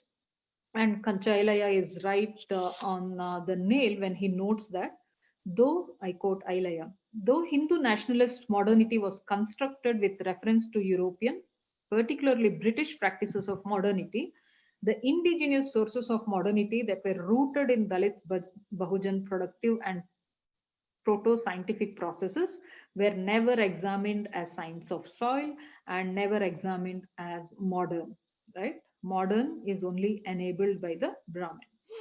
So Ilaya argues how the so-called modern practices of the nationalists that sought to reform upper caste practices, especially regarding women, were already present among Dalit Bahujans. Indeed, among Kodavas, as I pointed out, widow remarriage, divorcee remarriage is crystallized as customs and are named and have rituals around them. And as also pointed out, whether in practices of food or gender or daily life, there are a whole lot of practices that does not neatly fit into the Brahminic structure of Hindu tradition. So then, instead of seeing these many practices and other practices as modern or Western, Srinivas chooses Sanskritization. This, in MSS Pandyan's words, an essay which I very much like and often teach, is one step outside modernity, right? A phrase that is quite useful in understanding Kodavas as modern and modern prior to the engagement with the British. Through an analysis of various literary texts, both by the upper caste and by the lowered caste, MSS Pandyan argues for the need to re-signify as positive those cultural practices which are deemed by the upper caste as lowly, be it diet or any other practice. This contradictory engagement with modernity by the lowered caste has an important message for all of us. Quote Pandyan, that is, by being one step outside modernity alone can guarantee a public where the politics of difference can articulate itself, and being one step outside modernity is indeed being one step ahead of modernity. Unquote. How being one step ahead of modernity is channelized through the Kodava tradition and later through English is considered an undesirable modern by the Sanskritized modern. So, in fact, being closer to English or having certain practices that are considered non Brahminic but modern, these are undesirable modern, right? For the Sanskritized modern, there are certain practices that are undesirably modern. But these practices may be considered desirably modern by the Kodavas themselves, is something which we need to look into in detail somewhere else. This is the last section of this paper. So it's called Language of Caste and Language of Inequality. Although I have hinted how the practices of any community that are framed in the language of caste inherently structures it around inequality, this is some kind of conclusionary note to that hint of argument. I use James Clifford here, who has written a lot on the authority of ethnography itself. So, James Clifford, ethnography produces cultural interpretations through intense research experience. How is then ethnography's unruly experience transformed into an authoritative written account? Right? Ethnography is not neat. When you study a community, there are a whole lot of contradictions, there are a whole lot of complexities involved. So, how is this unruly experience? How is it neatly written into a very authoritative account? Religion and Society Among Cooks is a very authoritative account that is studied, that is quoted, that is used in many ways. So, how is a whole lot of complex phenomena become so authoritative? How precisely is a garrulous, overdetermined, cross cultural encounter shot through with power relations and personal cross purposes, circumcised as an adequate version of more or less discrete other world, composed by an individual author? This writing includes minimally a translation of experience into the textual form.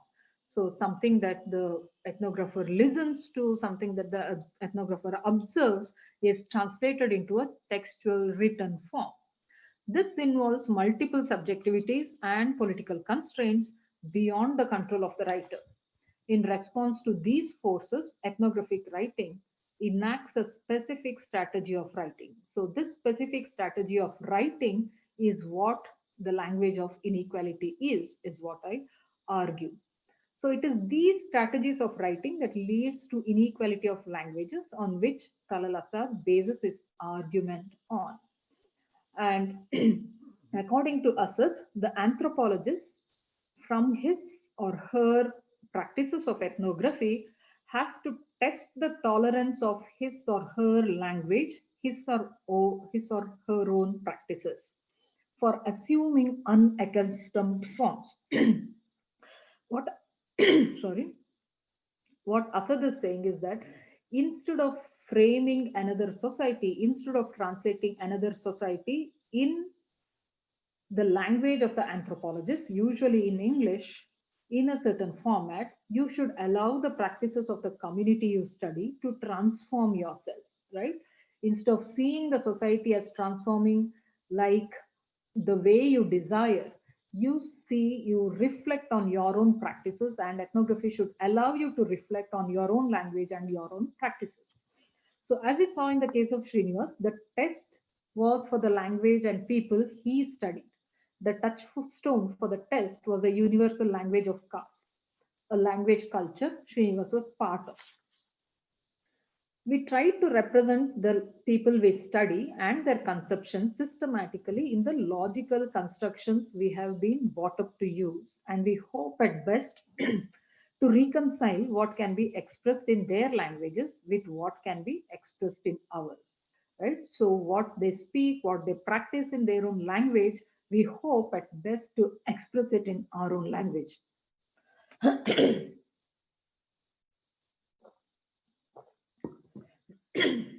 We mediate between their habits of thought, which we have acquired with them, and with those of our own society. In doing so, it is not finally some mysterious, exotic philosophy that we are exploring, but further potentialities of our own language and thought. So, what ethnography should ideally do is explore the potentiality of our own thought and practice, and not explore some mysterious, exotic philosophy. By this, I understand the anthropologist as being open to transformation of his or her language, her own society. Because the authority of the anthropologist is so rooted in the powers of casteist language, academics encourages the tendency to read the implicit in alien cultures. The tendency by training is not to see the powers and authority at work, not to allow one's own language and thought to transform. The tendency of the anthropologist is always to see how one's worldview can transform the people who you are studying. So it is the anthropologist who creates meanings via translation, meanings for the people who are the objects of his or her own studies. The cultural, therefore, I quote Asad, the process of cultural translation representing another community is inevitably enmeshed in conditions of power, be it professional, national, international. And among these conditions is the authority of ethnographers to uncover implicit meanings in subordinate society. Given this, the interesting question for enquiry is how power enters the process of cultural translation. So, by providing the logic of Sanskritization, where very little existed, Srinivas is guilty by being excessively charitable of providing a caste sense where perhaps it did not exist. Instead of explaining the non Hindu practices, which many of us see as a more egalitarian practice, Srinivas provides the cooks with the logic of caste Hindu mentality. More importantly, by not taking into account the logic of Kodava discourse and its complex engagement with the British modern, Srinivas inserted the language of caste, a language that spoke to Hindu India, Pan India as he called it. Instead of allowing the field to change the inequalities that he bought from his own social location, he allowed it to frame the Kodava.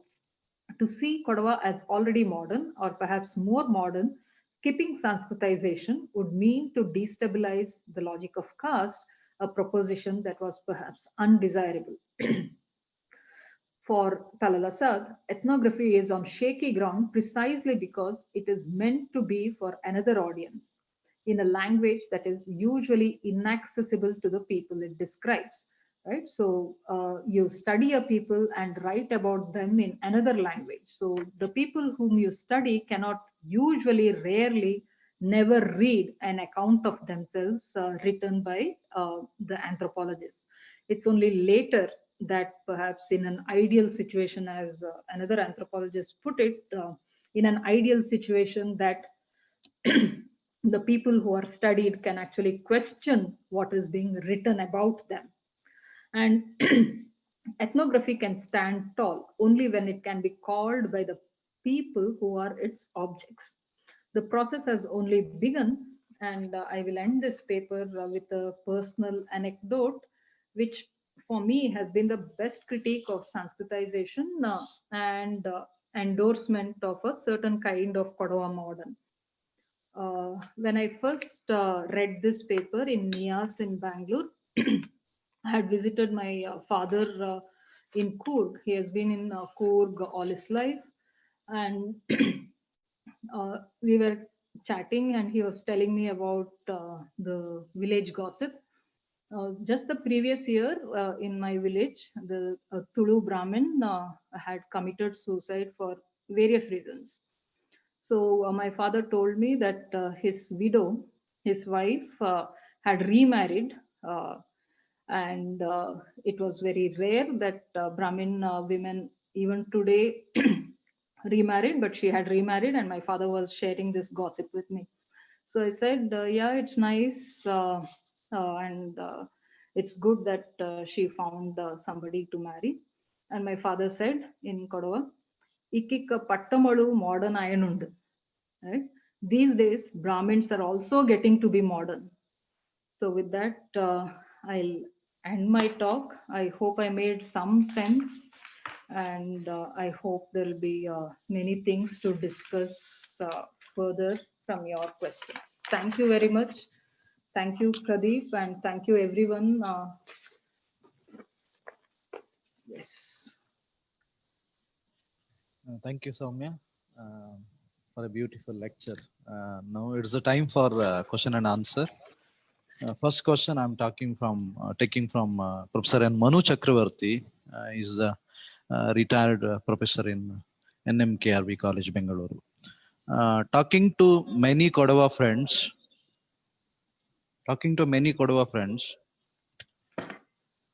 for over 4 decades and over many endearing meetings, who are quite affluent and have done well in life, I cannot understand their rather bitter communal feeling towards Muslims. Especially these friends are quite westernized in their ways. I am distressed that they uncritically align themselves with Hindutva forces and have no problems with so-called Brahminical practices. Could you reflect on these disturbing tendencies? Uh, I think there are two questions here, Professor Chakravarti. One is they're very the Kodava hatred for the Muslim. The other is uncritical acceptance of Brahminical practices, which I would separate these two things, right? For many decades now, I think one of the reasons for this hatred for Muslims is, as you all would understand and aware of, is the history of Tipu Sultan and the way it has been told and retold within the Kodava communal spaces. So this history of Tipu Sultan, I think, has been narrated in such a manner, and given the current political climate, it has been reinforced so much that I have no words, but it is sad. It's a sad truth. But I also don't think there is an uncritical acceptance of Brahminical practice. I think people are quite aware, although there are certain uh, sections that do align themselves with Brahminical practices, but people do, like for example, when if somebody wishes, there's a cousin who back home, there are cousins who last I was home during October, somebody wished a cousin happy Ayudha Puja. So this cousin replied, who runs a small shop in Gonikoppa. He replied, I am a Kodava, right? I don't practice Ayudha Puja. So there are a whole lot of commoners like this too, who have a very different engagement with Hindu practices. So I think these two things are different. Um, but this hatred, I have no words for, and there are ways in which some of us engage within our own community, within social media, within our own families, but it is quite I think it's not just restricted to Kodava, but also also a larger phenomena. But yeah, it is sadly present. Can you give me 1 minute? I need to use the washroom. Pradeep, I'll get back in 1 minute.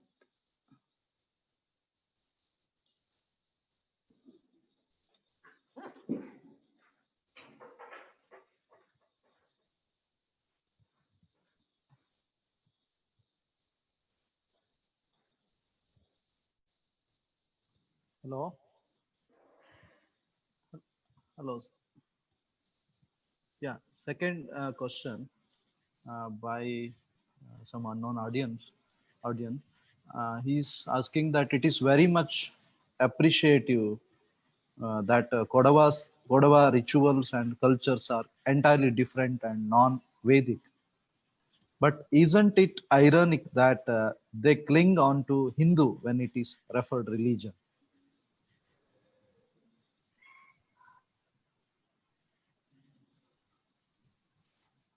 Hello? Pradeep, Some madam we on can.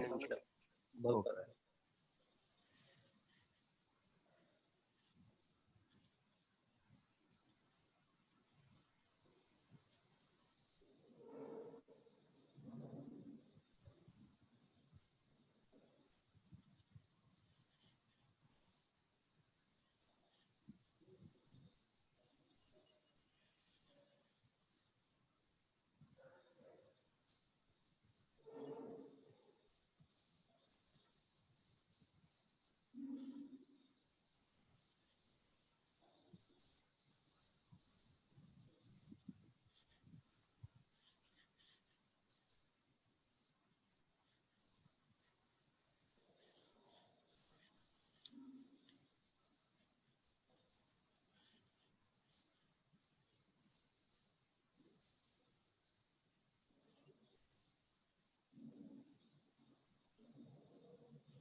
Yeah, sorry, Pradeep. Yeah. Yeah, okay. There is a question from unknown audience. Uh, it is very much appreciative that Kodava rituals and cultures are entirely different and non-Vedic, but isn't it ironic that they cling on to Hindu when it is referred religion? Yeah, um, that is right, but I think there are a whole lot of factors there. How and when communities are officially categorized, right? When you find a community, it's not just my argument. There are many people who worked on other backward classes have pointed this out. How are communities categorized into OBCs? So when you find a community neither has practices of the upper caste and they're not a lower caste, they're not quote unquote untouchables, and when communities are not either Muslim or Christian or are not upper caste, then it becomes very convenient to bracket these communities as OBCs, other backward castes. And this kind of a categorization officially has also led to a, a certain Hinduist kind of a framework for all these communities, right? And this is one of the arguments that how non-Hindus are inserted into the Hindu caste structure by such official categories.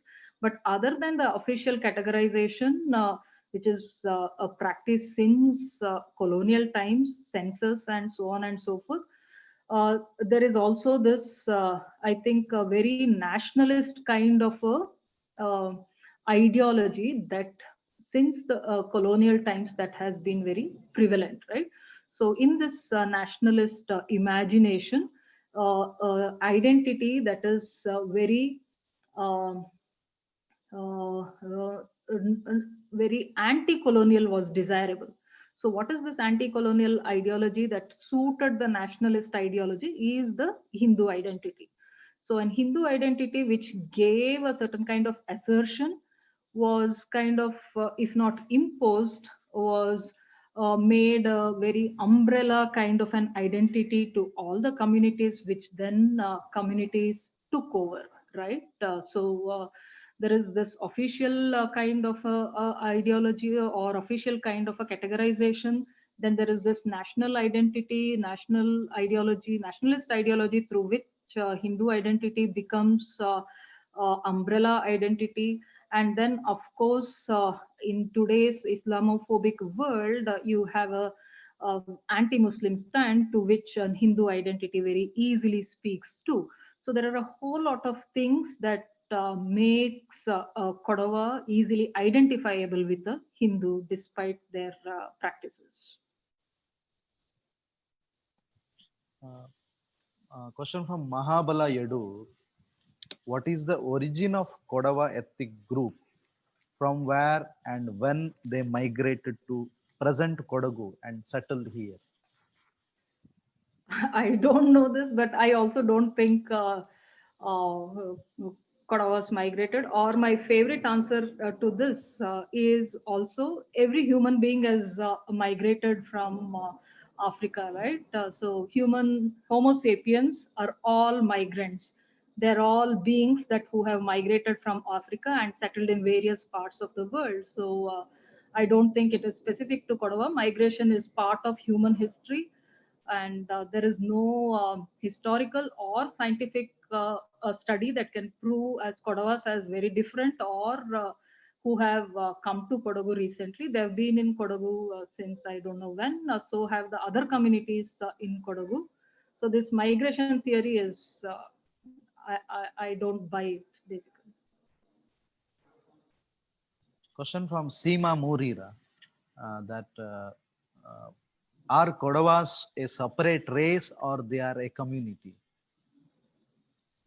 Again, the same reply like the previous one. Separate race. No, it's not a separate race, and the question is also what is a separate race, right? It's a huge question. Who are separate race? No, Kodavas are very much part of the subcontinent, right? So there is no separate race question at all here. It is a separate community, like many other separate communities in India. Distinct communities. Yeah. Amar Holegadde posted a question in Facebook Live that so how legitimate is the concept of Sanskritization, and how do we understand the shift to Vedic gods among tribes in anthropological perspective? Yeah, I think I answered this two questions before. One has to look into the colonial classification of categories. One has to look into nationalist ideologies, and one has to also look at contemporary dominant ideologies. Right. One of the problems I find within anthropology and also within the political categorization of communities is how it doesn't identify smaller religions, basically indigenous tribal religions. Religions are understood as largely organized religions that have a larger structure, right? Beyond a particular locale, beyond a particular region.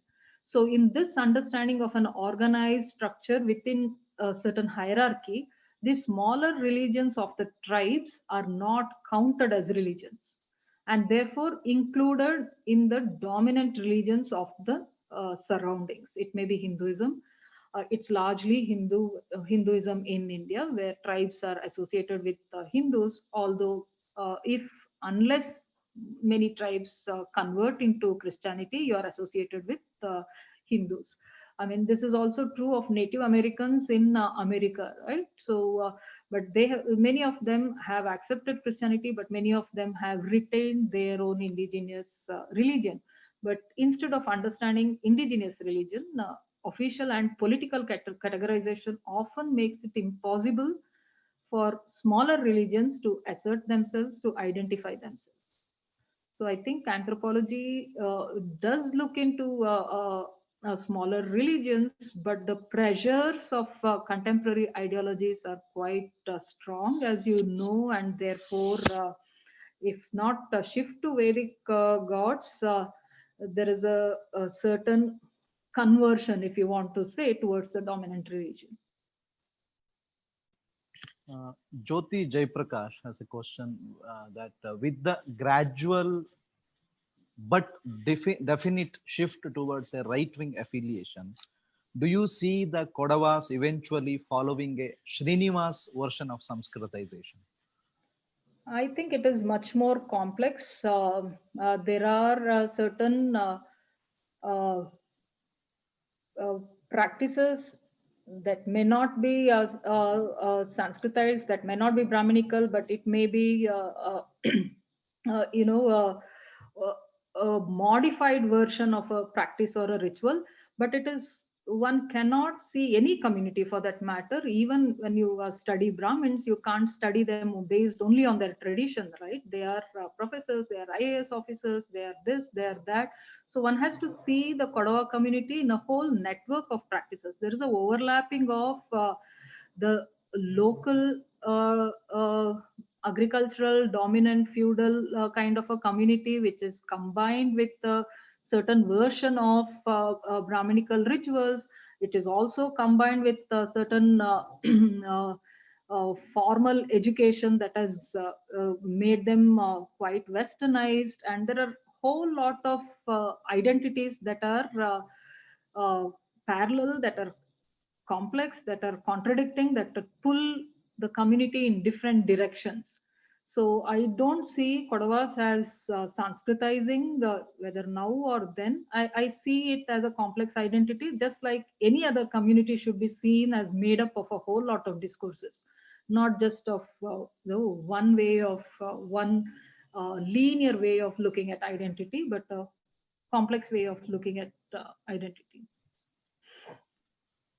Shafiq from Madikeri has a question. ಕೊಡವರ ವೇಷಭೂಷಣಗಳು ಮತ್ತು Kurdish ವರ್ಗದವರ traditional ವೇಷಭೂಷಣಗಳು ಒಂದೇ ರೀತಿ ಕಾಣುತ್ತಿದ್ದು Kurdish ವರ್ಗದವರ ಸಂಸ್ಕೃತಿಯನ್ನು ಕೊಡವರು ಒಳಗೊಂಡಿದ್ದರು ಎಂದು ಹೇಳಬಹುದೇ? There are a lot of videos, photos, and of course writings circulated. One Kurdish, Yemeni, Jordan. So a lot of connections made, especially around the dressing and looks of Kodavas with the uh, Middle West Asian communities. But yeah, it is interesting, but I haven't studied them, so I don't know. It's not just Kurdish, as I said. There are a whole lot of other communities which are connected like this based on dress and other things. But one has to study more before making any connection. And there's a question here. You're right. Kodavas migrated from Africa. Their antiquity goes back to megalithic age. I didn't just mention Kodavas migrated from Africa. I said the whole of Homo sapiens, all of us migrated from Africa at some point of time and have been migrating. The history of human beings is a history of migration. So it's not just Kodavas. All of us came out of Africa. ಬಹುತೇಕ ಪ್ರಶ್ನೆಗಳು ಮುಗ್ದಿದೆ. ಯಾರಿಗೆ ಮೌಖಿಕವಾಗಿ ಓರಲ್ಲಿ ಮಾತಾಡಬೇಕು, ಪ್ರಶ್ನೆ ಕೇಳ್ಬೇಕು ಅನ್ಸುತ್ತೆ, ಅವರು ತಮ್ಮನ್ನು ಅನ್ಮ್ಯೂಟ್ ಮಾಡಿಕೊಂಡು ಪ್ರಶ್ನೆಗಳನ್ನು ಕೇಳ್ಬೋದು ದಯವಿಟ್ಟು. Professor Dattatreya, professor T P. Vijay ಅವರು ಮತ್ತು ಅನೇಕ ವಿದ್ವಾಂಸರು ಕೊಡಗಿನ ಮೇಲೆ ಕೆಲಸ ಮಾಡಿರೋರು, ಯಾರಿಗೆ ಯಾರ ಪ್ರಶ್ನೆ ಇದೆ ಕೇಳ್ಬೋದು, ದಯವಿಟ್ಟು ಅನ್ಮ್ಯೂಟ್ ಮಾಡ್ಕೊಳ್ಳಿ, ಪ್ರಶ್ನೆ ಕೇಳಿ. ಮೇಡಮ್ ನಮಸ್ಕಾರ. ನಮಸ್ಕಾರ. ಯಾರು? ಪ್ರೊಫೆಸರ್ ಮುರುಗೇಶ್ ಅಂತ ಹೇಳಿ, ಉಡುಪಿಯಿಂದ. ನಮಸ್ಕಾರ ಸರ್. ನಾನು ಹೇಳಿದ್ದು ಕೊಡವ ಅಂತಂದೇಳಿ ಅರ್ಥ, ಕೊಡವು ಸೇರಿದಂತೆ ಇಡೀ ದಕ್ಷಿಣ ಭಾರತ ದ್ರಾವಿಡ ಜನಾಂಗದವರು ಆಫ್ರಿಕಾ ಮೂಲದವರು ಅನ್ನೋ ಅರ್ಥದಲ್ಲಿ ನಾನು ಹೇಳಿದ್ದು. ಓಕೆ. ಮತ್ತು ನಾನು ಈಗ ಕೂರ್ಗಿನಲ್ಲಿ ಏನು ಕೆಲಸವನ್ನ ಮಾಡಿದ್ದೇನೆ ಮತ್ತು ಮಾಡ್ತಾ ಇದ್ದೇನೆ, ಅವರ ಆಂಟಿಕ್ವಿಟೀಸ್ ನನಗೆ ಮೆಗಾಲಿಥಿಕ್ ಗಿಂತನೂ ಹಿಂದಿನ ಯಾವುದೇ ಎವಿಡೆನ್ಸ್ ಇದುವರೆಗೂ ಸಿಗ್ಲಿಲ್ಲ. ಓಕೆ. ಮೆಗಾಲಿಥಿಕ್ ಕಲ್ಚರಿಗೆ ಸಂಬಂಧಪಟ್ಟ ಹಾಗೆ ಕೂರ್ಗಿನಲ್ಲಿ ಬಹಳಷ್ಟು ಸಾವಿರಾರು ನಮಗೆ ಅಲ್ಲಿನ ಬೃಹಶಿಲಾಗಿ ಸಂಸ್ಕೃತಿಗೆ ಸಂಬಂಧಪಟ್ಟಂತಹ ಅವಶೇಷಗಳು ಮತ್ತೆ ಸಮಾಧಿಗಳು ನಮಗೆ ದೊರೆತಿದ್ದಾವೆ. ಅವುಗಳ ಮೇಲೆ ಸಾಕಷ್ಟು ಅಧ್ಯಯನ ಕೂಡ ಆಗಿದೆ. ಹಾಗಾಗಿ ಹೆಚ್ಚಂತ ಹೇಳಿದ್ರೆ ಕೊಡವ ಆಂಟಿಕ್ವಿಟಿಯನ್ನ ನಾವು ಮೆಗಾಲಿಥಿಕ್ ಪೀರಿಯಡ್ ಮಾತ್ರವೇ ತಗೊಂಡು ಹೋಗ್ಲಿಕ್ಕೆ ಸಾಧ್ಯ ಆಗ್ತದೆ. ಅಷ್ಟು ಸಾಕು ಅಂತ ಅನ್ಸುತ್ತೆ ಸರ್ ನನ್ಗೆ. Thank you madam. Thank you very much. Thank you sir, thank you. ಅದು ಆರ್ಕಿಯಾಲಜಿ ವೈಸ್ ನಾನು ಅಷ್ಟು ಯಾವುದು ಓದ್ ತಿಳ್ಕೊಂಡಿಲ್ಲ, but maybe I will look into your work. I haven't and my my whole whatever I have studied or read, my interest is not on the origin of cooks at all. I mean, I think there is, you can't basically go back to anybody's origin. Yeah, And definitely. yeah, it's I don't think that is what is required right now. And yeah.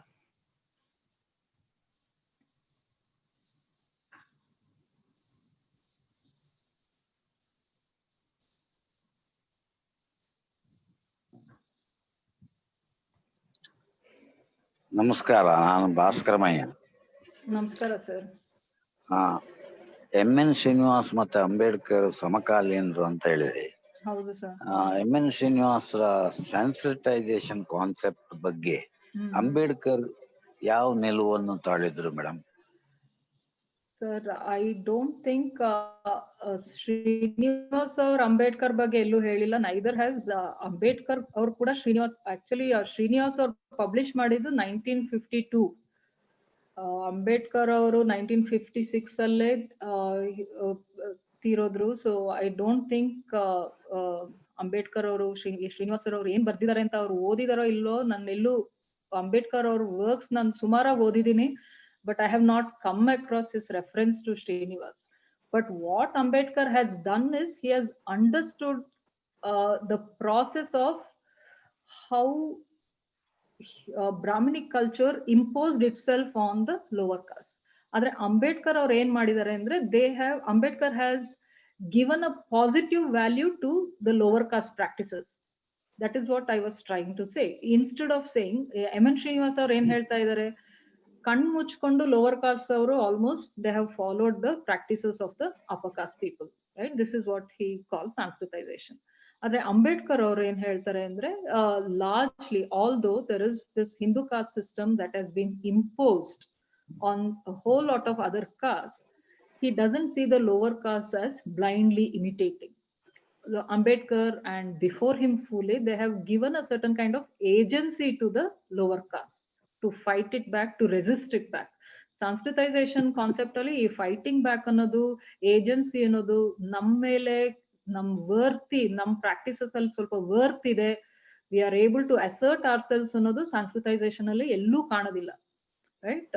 That is what Ambedkar did to find assertion in oneself, which Sanskritization alla scope illa. But I don't think both of them referred to each other's works. Okay, thank you, madam. Thank you, sir.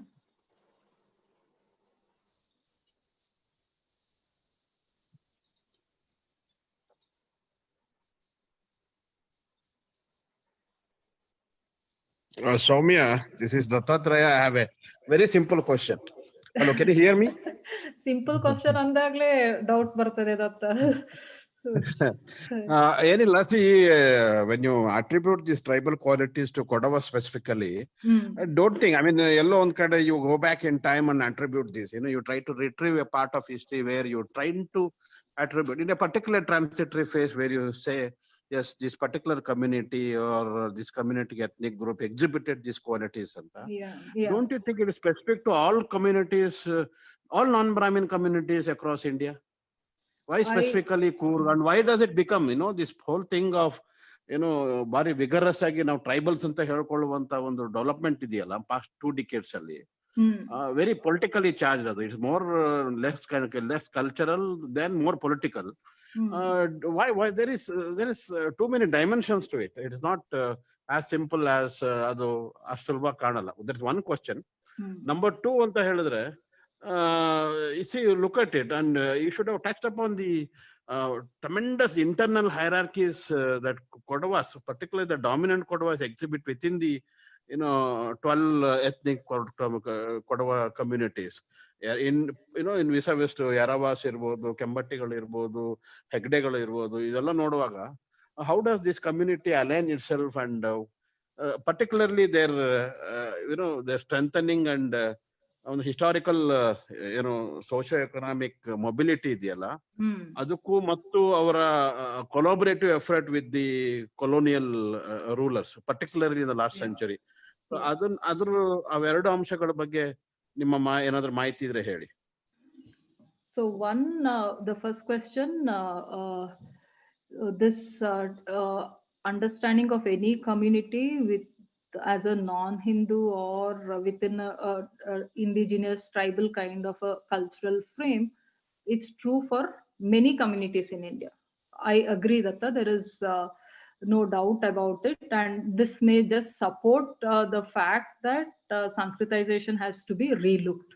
So yes, and this is not just me who's saying. I think in Kanchailaya's now well-known book, Why I'm Not a Hindu, he says this very clearly, that most other backward classes are essentially non-Hindu, practice very non-Brahminical kind of practices, and therefore can be understood as indigenous or as tribals, however one prefers it to be. It is true, it's not just Kodavas. In fact, most communities can be understood as non-Brahminical. I agree, it's not just Kodavas. Second, yes, there are a whole lot of internal hierarchies among the communities that are native to Kodagu. I thought throughout it is embedded in my paper that the Kodavas are dominant locally, and there are hierarchies, whether within the language they speak or in their socio-economic relations among a whole lot of communities. Maybe when I'm presenting this virtually, it was not very clear, but yes, I had in the sense written it embedded in the paper, like just like you can't separate gender from anything else. I don't think I can separate this dominance or the hierarchy from any kind of idea we are talking about Kodava. So if it didn't come across, then it is my problem. But yes, I had attempted to do this, to bring this aspect as well. But I also think that is that kind of a research is yet to come, talking about the internal complications and hierarchies that are very, very prevalent within Coorg, especially in the relationship of the landholding Kodavas and the Eravas, and also other communities in Coorg. Yeah.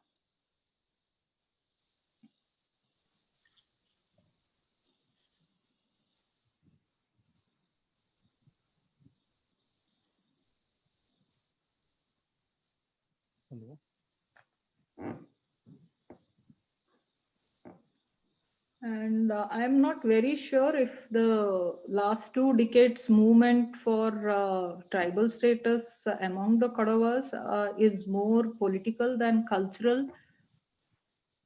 I would say it is a cultural anxiety rather than a political anxiety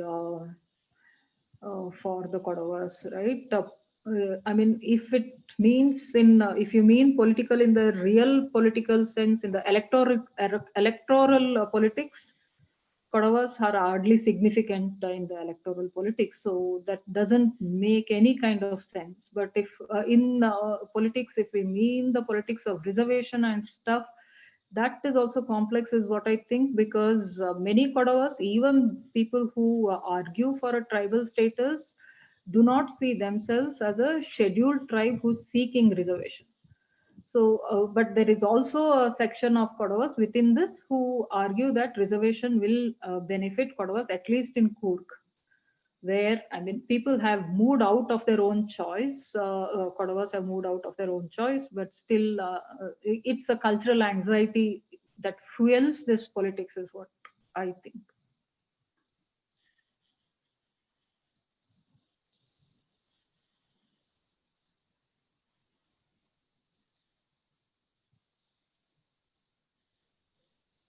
But at some point, I feel they're comfortably aligned with, with their pork. We can call them Pandikadi Hindutva, that sort of an.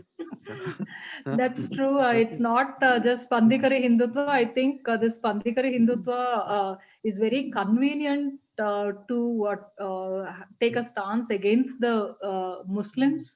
So I think it works in multiple ways. it's an Not anti-Muslim only stance. It's very not only convenient. Muslims, even the lower hierarchies, you know, within the Hindu community, so-called Hindu community, I think it's an exclusivist category. It is not an inclusivist category at all. So I Yeah. think that angle, you know, yeah, they are comfortably aligned. And if you look at, there is also some sort of a religious cultural migration from their core Kodawa beliefs to what you can call as the mainstream deities. I see a lot of Kodavas these days going to either Dharmasthala or Tirupati. You know, there is a shift. There is. So yeah, so they're delocalizing their religion too. So they're Yeah. aligning themselves to what we call as the Brahminical hierarchy of gods. So that's something which is rapidly happening. So It I is. think that angle. So if there is an cultural anxiety, they should have addressed that question very seriously. I don't think they are addressing it properly. So I think there is some problem there, you know. So anyone who has worked on Yeah. yeah. You're right. CNC's arguments are largely based on the essentialized notion of Kodava. It also doesn't speak about the shifts in Kodava practices, right? Whatever you have pointed out, and many more. Even CNC has this stereotype notion of Kodava practices, which is very idealist and purist in many senses. It's not dynamic, so to speak.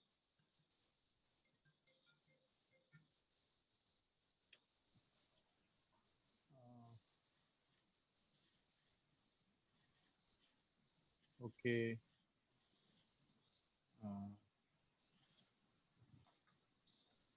ಬೇರೆ ಯಾರದಾದ್ರೂ ಪ್ರಶ್ನೆಗಳಿದ್ರೆ ಕೇಳಬಹುದು. Otherwise session ಅನ್ನ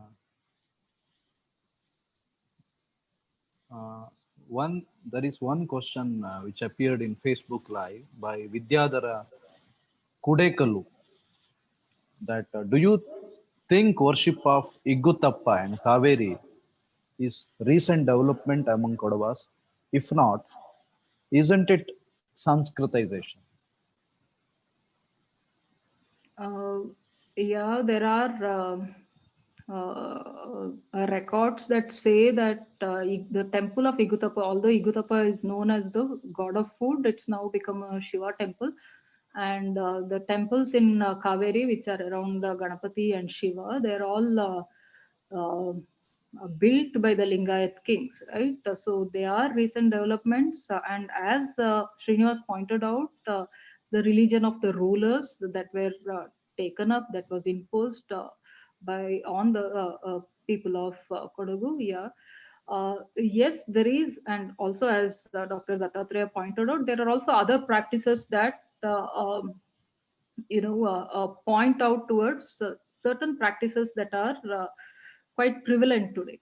But as I replied to Jyoti's question, you can't see any community within one set of identity practices, right? So that is true for any community. So one has to understand identity within a whole lot of other practices that one practice or not practice, and so on and so forth. So there are aspects. Yes, Kaveri and Igutappa are recent and maybe last 200 years old or so, but then there are other things also that Kodavas do along with this. Yeah, I think with this ಪ್ರಶ್ನೆಗಳಿದೆ. ಯಾರದಾದ್ರು ಯಾರೋ unmute ಮಾಡಿದ್ರು. Okay, ಬಹುತೇಕ ಪ್ರಶ್ನೆಗಳು ಮುಗಿದಿದೆ ಮತ್ತು ಬಹುತೇಕ ಪ್ರಶ್ನೆಗಳು ಮುಗಿದಿದೆ. Thank you Soumya for a beautiful lecture and beautiful question and answer that is followed. Bengaluru historian society, Itihasa Darpana ಮತ್ತು ಋತುಮಾನ.com 3 ವೇದಿಕೆ ಮತ್ತು 3 ರೆಪ್ರೆಸೆಂಟ್ ಮಾಡುವ ಬೆಂಗಳೂರು ಹಿಸ್ಟೋರಿಯನ್ ಸೊಸೈಟಿಯ ಡಾಕ್ಟರ್ ಎಸ್ ಕೆರುಣಿ ಹಾಗೂ ಇತಿಹಾಸ ದರ್ಪಣದ ಹಂಗು ರಾಜೇಶ್ ಮತ್ತು ಋತುಮಾನ.com ನ ನಿತೇಶ್ ಕುಂಟಾಡಿ ಹಾಗೂ ನೆರೆದಿರ್ತಕ್ಕಂಥ ಎಲ್ಲ ಆತ್ಮೀಯ ಆಡಿಯನ್ಸ್ ಏನಿದ್ದಾರೆ ಅವರ ಪರವಾಗಿ ನಾನು ಸೌಮ್ಯ ಅವರಿಗೆ ಆತ್ಮೀಯ ಧನ್ಯವಾದಗಳನ್ನ ಹೇಳ್ತಾ ಇದ್ದೇನೆ. Thank you very much. ನಿಮ್ಗೂ ಅಷ್ಟೇ. And all 3 organisers, Bangalore historian society, Ruthumana ಮತ್ತು ಇತಿಹಾಸ ದರ್ಪಣ, ಇವ್ರಿಗೆಲ್ಲರಿಗೂ ನನ್ನ lot of thanks, specially Pradeep who asked me to talk. Thank you very much. And yes, there are a whole lot of things. These are actually questions that keep coming in, and questions that make me think about what I've written, what I think, and so on. Thank you very much for the questions. Thank you for this opportunity. Thanks, Pradeep. Thank you. ಎಲ್ರಿಗೂ ಕೂಡ ದೀಪಾವಳಿ ಶುಭಾಶಯ. ಮತ್ತೆ ಇಂತಹ ಅನೇಕ ಸಂದರ್ಭ ಸಿಗಲಿ, ಕೊಡವ ಐಡೆಂಟಿಟಿಯ ಬಗೆಗೆ ಸಾಕಷ್ಟು ಸಂವಾದಗಳು ನಡೆಯಲಿ ಅಂತ ಹೇಳ್ತಾ ಇವತ್ತಿನ ಸೆಷನ್ ಅನ್ನ ಮುಕ್ತಾಯಗೊಳಿಸ್ತಿದ್ವಿ. ಎಲ್ರಿಗೂ ಕೂಡ ನಮಸ್ಕಾರ. Thank you very much. Thank you.